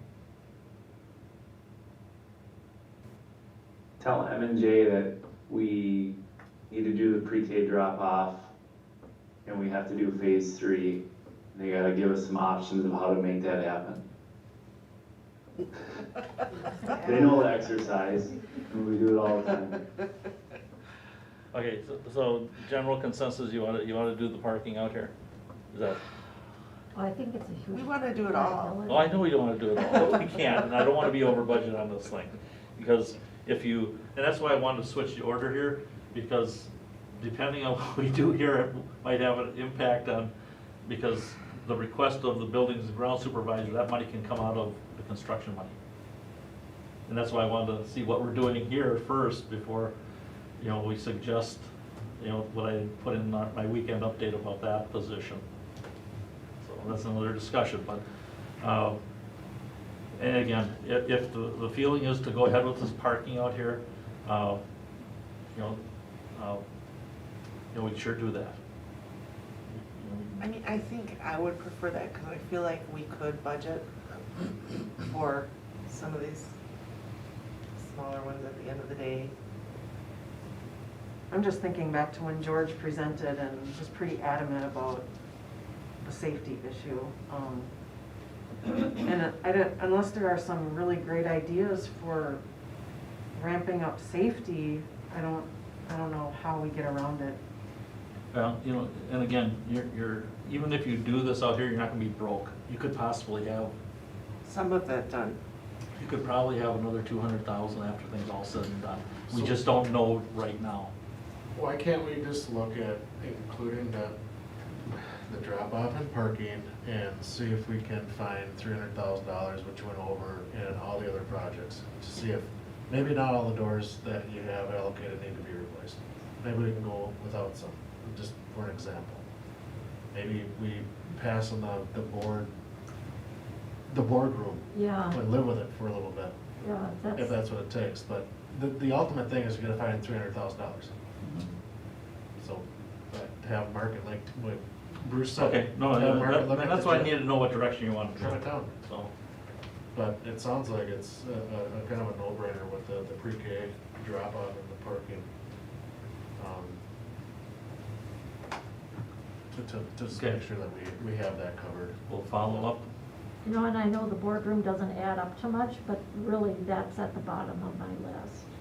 50 grand. Yeah. Gets you a big chunk there. I think we want to spend all of our money that we have, I would think, because it just goes away, so we might as well spend every penny. And we don't want to go over, but if we're gonna end up doing these in option 3, phase 3 anyway, if we go over by $20,000, we would be spending that anyway, and we'd maybe take the risk that we wouldn't be getting, some of that money that we've already got approved for. We kind of lose it, you kind of follow what I'm saying. What's the deadline again? For What's that? spending referendum money? Well, they said, I think it's 2 years after passage, but Dave said, don't worry about that, there's other variances or waivers you can get. So I don't think we're under the gun for this. Okay. So just so I hear you clearly, we want to include the drop-off. I do have some ideas, but I just need to get to them and work some numbers, okay? But as of right now, we're going to go ahead with phase 2. All of it? Yeah. Yes. Yeah, okay, because this will be, 100,000 or so under budget. You got a large contingency in there, so you might be, You know, so you could end up after this project's done, probably sitting with you might be sitting with 200,000 or 300,000. But you said that on your piece of paper, you have 1.656, and you said that the bids came in at 1.9. Right, right, and that's for phase 2. Right, Right, and so you're not doing phase 3 at all. right. But we do have, you know, so again, there's a large contingency in there for overages, and there's also what I dug around today, and we have a $100,000 credit coming from Wold Architect. Okay. So I just have to redo some numbers here to see, so I don't want to pinch this so tight that we're over, so. Yeah. If we do this right now, and let's get that done, and then we'll look at the others, but I'm cautious to spend any more money than what, if we include, than that 1.9 right now. Make sense? Yep. Yes. Okay. Yep. I got it. Anybody have any other questions or comments about item 14 on the agenda?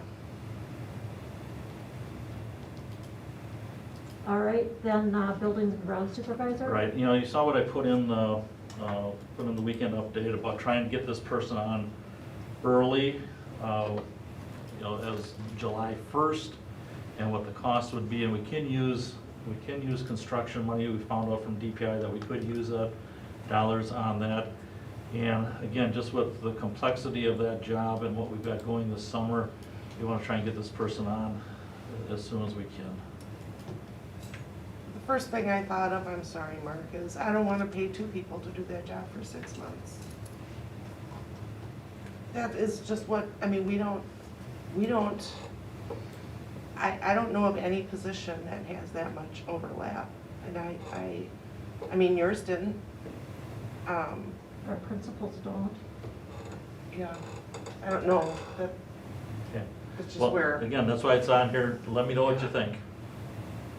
That was the request from, I've never heard of 6 months. no, there's, Oh, Yeah. we go 3 this is, for training purposes to learn all the. I would say at bare minimum that, because this is a key position here, and depending on the skill set of the person that's coming in, will really, as I said in my report there, that will depend on how we function down the road here, you know, because we've asked several times to put on another building tech, because the workload that is accompanied with this job is totally different than what was done before George. It just is. And again, it's a critical position.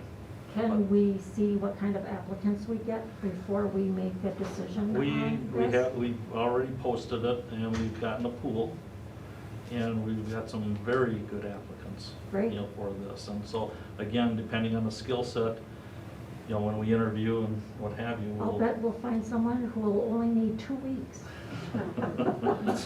Does he have written procedures already for a lot of this stuff? Because he should. Is there policy and procedure that he has for his jobs and the stuff that needs to be done for each job? I would assume he has a routine that he has. Is it in writing or where it is? I have no clue, but that's what we're working on right now. They've been working on a job description for the, you know, for the posting and what have you, and Dave and George have been working on that. Bruce and Catherine, did you have anything you wanted to add? Yeah, I don't know if we need 6 I'm good. months. I think some kind of overlap would probably be good, but, we do have 2 people right now in buildings that are doing the job that hopefully will be able to help them with those buildings, whoever, or help the applicant who gets the job, but I guess we just review it when we make the hiring, but yeah, I couldn't see 6 months either. Okay, someone mentioned 3 months. Give me an idea of what you're thinking, so we know how to move forward with this. Well, I would like you to see what kind of skill set our applicants have, and I mean, does it depend on like their certifications, Mark, and stuff like that? Well, there's a combination of, you know, licenses and, Certifications. you know, what have you for, you know, the operation of boilers and. But, And again, I haven't gone through the applicant pool, but I do know some of the people that applied, and we've got some good, coming from high-tech places that can handle it.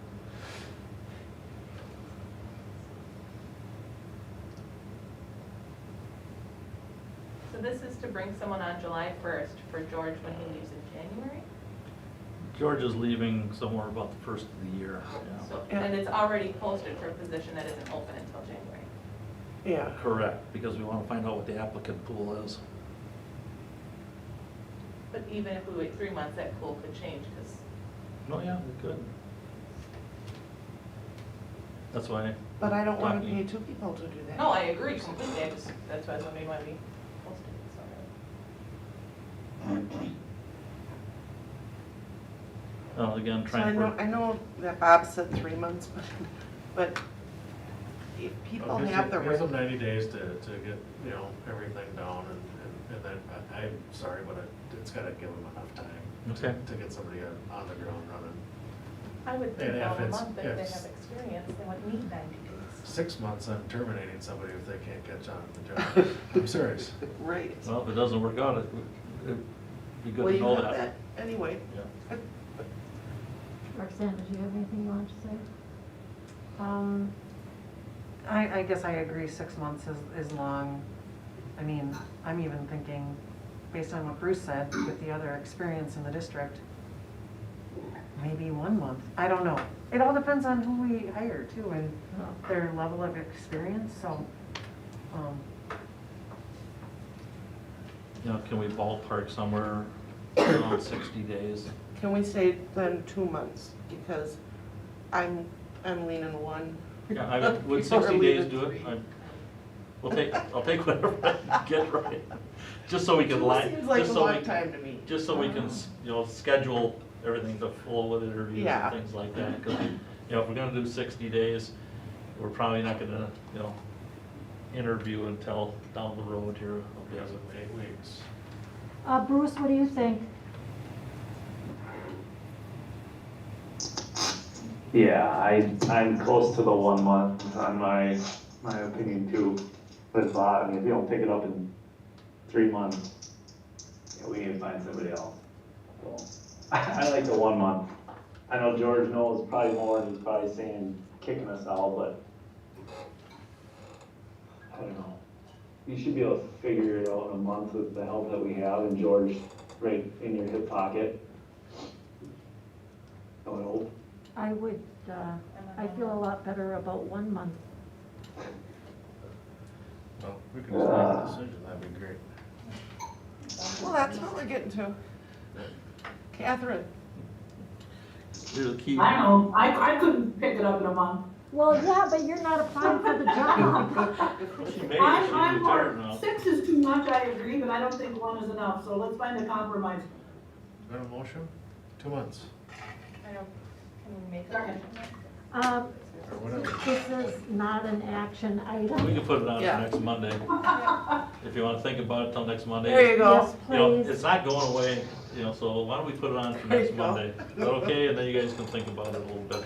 I just needed to get it out there on the table because they've Yeah. been bothering me about it as far as, let's get this thing settled, so. Okay. That's All good. right, then item 15, the CISA delegate. Somerset does still have a position. Let me see, our position was up last June, so I've served 1 year as the CISA board delegate. I'm certainly willing to continue unless there's somebody who is just dying to take that on. Lori, I think this item should be tabled till the new people come on. We can do, well, can we do that?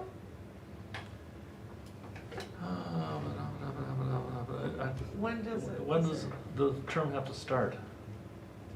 I I'd have to call was, Jerry and find out. I okay. didn't even think of this. My thinking is that Lori just continues to do it for now, and then if we can change anytime at midstream, we just have to let them know if and when we change. Sure. That's true. If there isn't a term. Well, there is a term that Somerset has, but yeah. Yeah, but it's not we can person change specific. midstream at CISA. It's not a person specific, it's just a place. Correct, yes. So, All right, do it until. so for now, I'll continue. Policy updates then. I sent out notes on this. There were a couple of policies that we wanted to get full board input. Is there any chance that we could wait on this one, Lori, because it's 8:45? What's the first reading? I know. So we don't have to vote on it. Can I just go through them quickly? Sure. So the first one that we wanted to get the board opinion on was 0144.5. There was the choice, Bruce, you had emailed me about this one. This is the one about the telephones on the tables. There's an option there that, yeah, that we can check or not check. Neola's,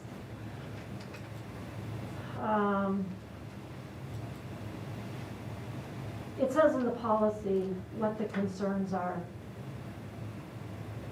So did anybody have an opinion on this, or do you want to talk about it next Monday? I would ask for next week if we don't have a big, or you want it done tonight? Well, I just wanted to get some opinions so that when we come next Monday, we're ready to pass them, that's all.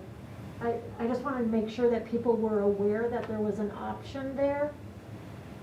So for my personal thing, I kind of have to have my phone with me because I am contacted all hours of the day and I can't have my phone off for 3 hours. Right. And sit in a meeting.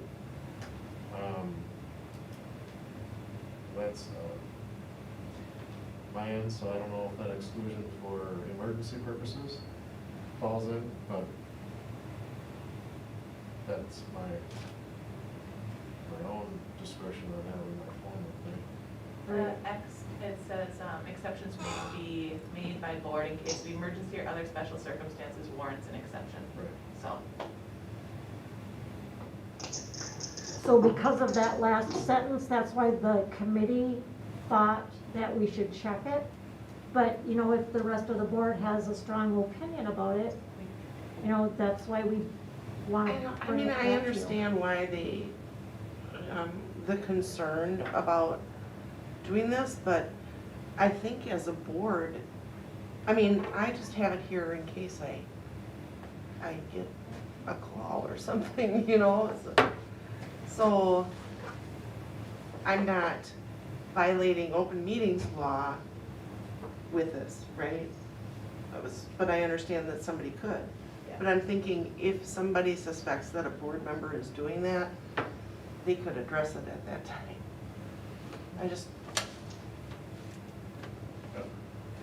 It's my security blanket. I don't know why I have to have it, but I do. All right, so something to keep in mind for our meeting next week.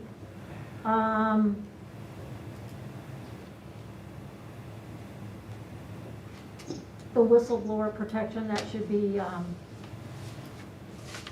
linked to the employee handbook, and I'm meeting with Jody and Tasia, I think on Friday, so I can bring that to them.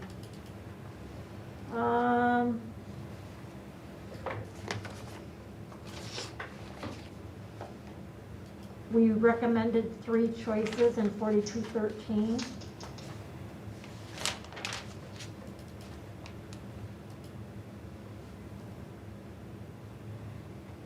We recommended a choice in 5540. There's a phone number that needs to be changed. I think it was a typo. Use of credit cards. One of these policies had to do with the definitions, and administrative guidelines are based on policy. So we need to, if we're going to have in our administrative guidelines, language about the finance charges and or interest assessed, it needs to also be included in the policy. And Patty Jo, I think you were saying last meeting that Dave Gerberding had said that also? Yeah, when we met, he said that we would have to or if we wanted to do it, that's where that would be. And then 8451, I sent this to Ryan Vang, to go through, and he said that we should eliminate the last option, and he had recommendations from CDC to support that. And I told him that, you know, if that's what he was recommending, that's what I would bring to the board. Did anybody else have any questions or comments about any of the policies?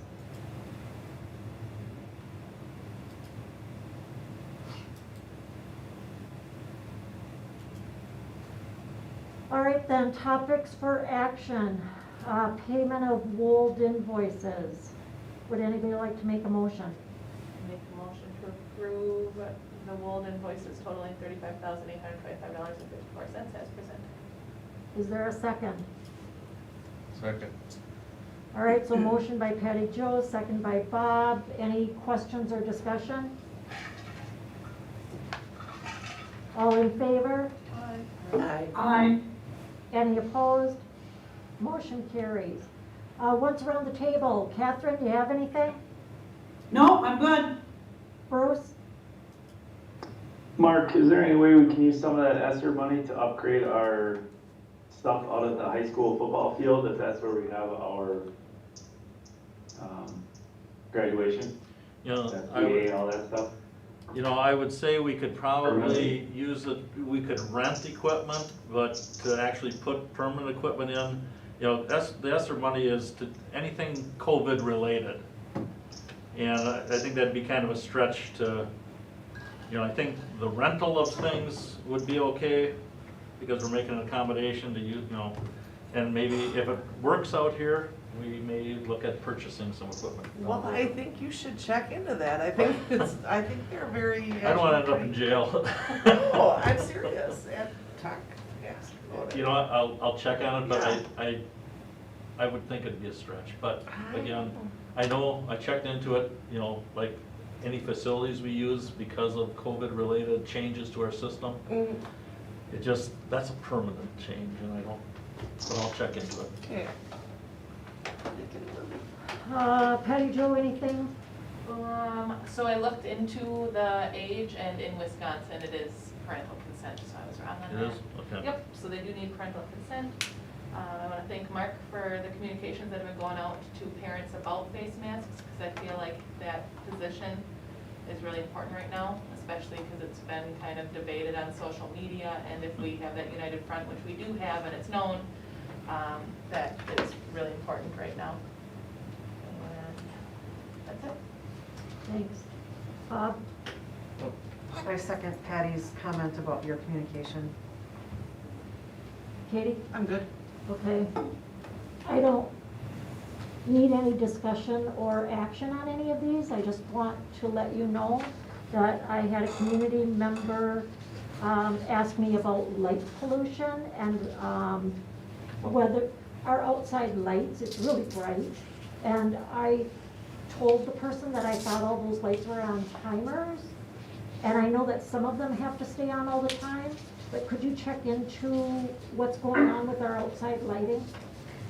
Sure. Okay.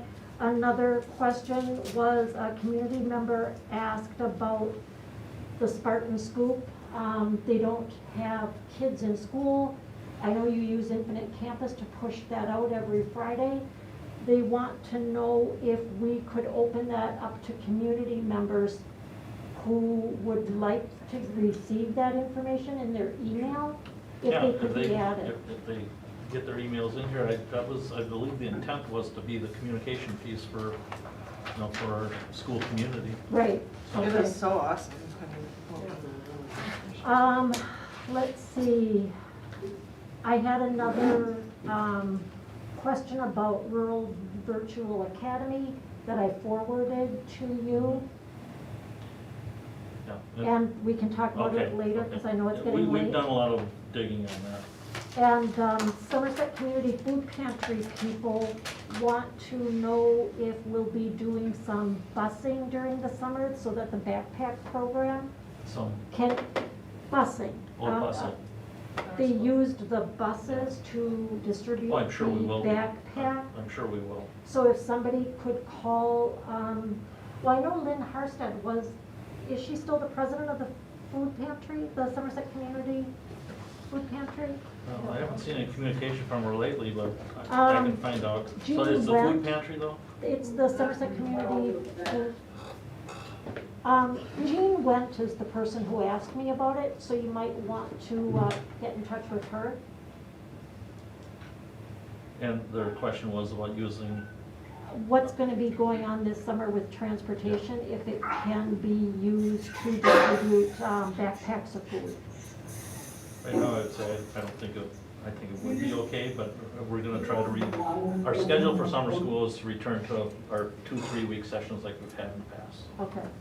But we'd have to pay for the bus to do that. Well, not if they're running the regular routes. Are they talking the regular routes? Well, our regular summer school routes, which are modified. I'll take a motion to adjourn then. So moved. I'll second. Okay, motion to adjourn by Bob, second by Patty Jo, all in favor? Aye. Aye. Any opposed? Motion carries. Meeting is adjourned at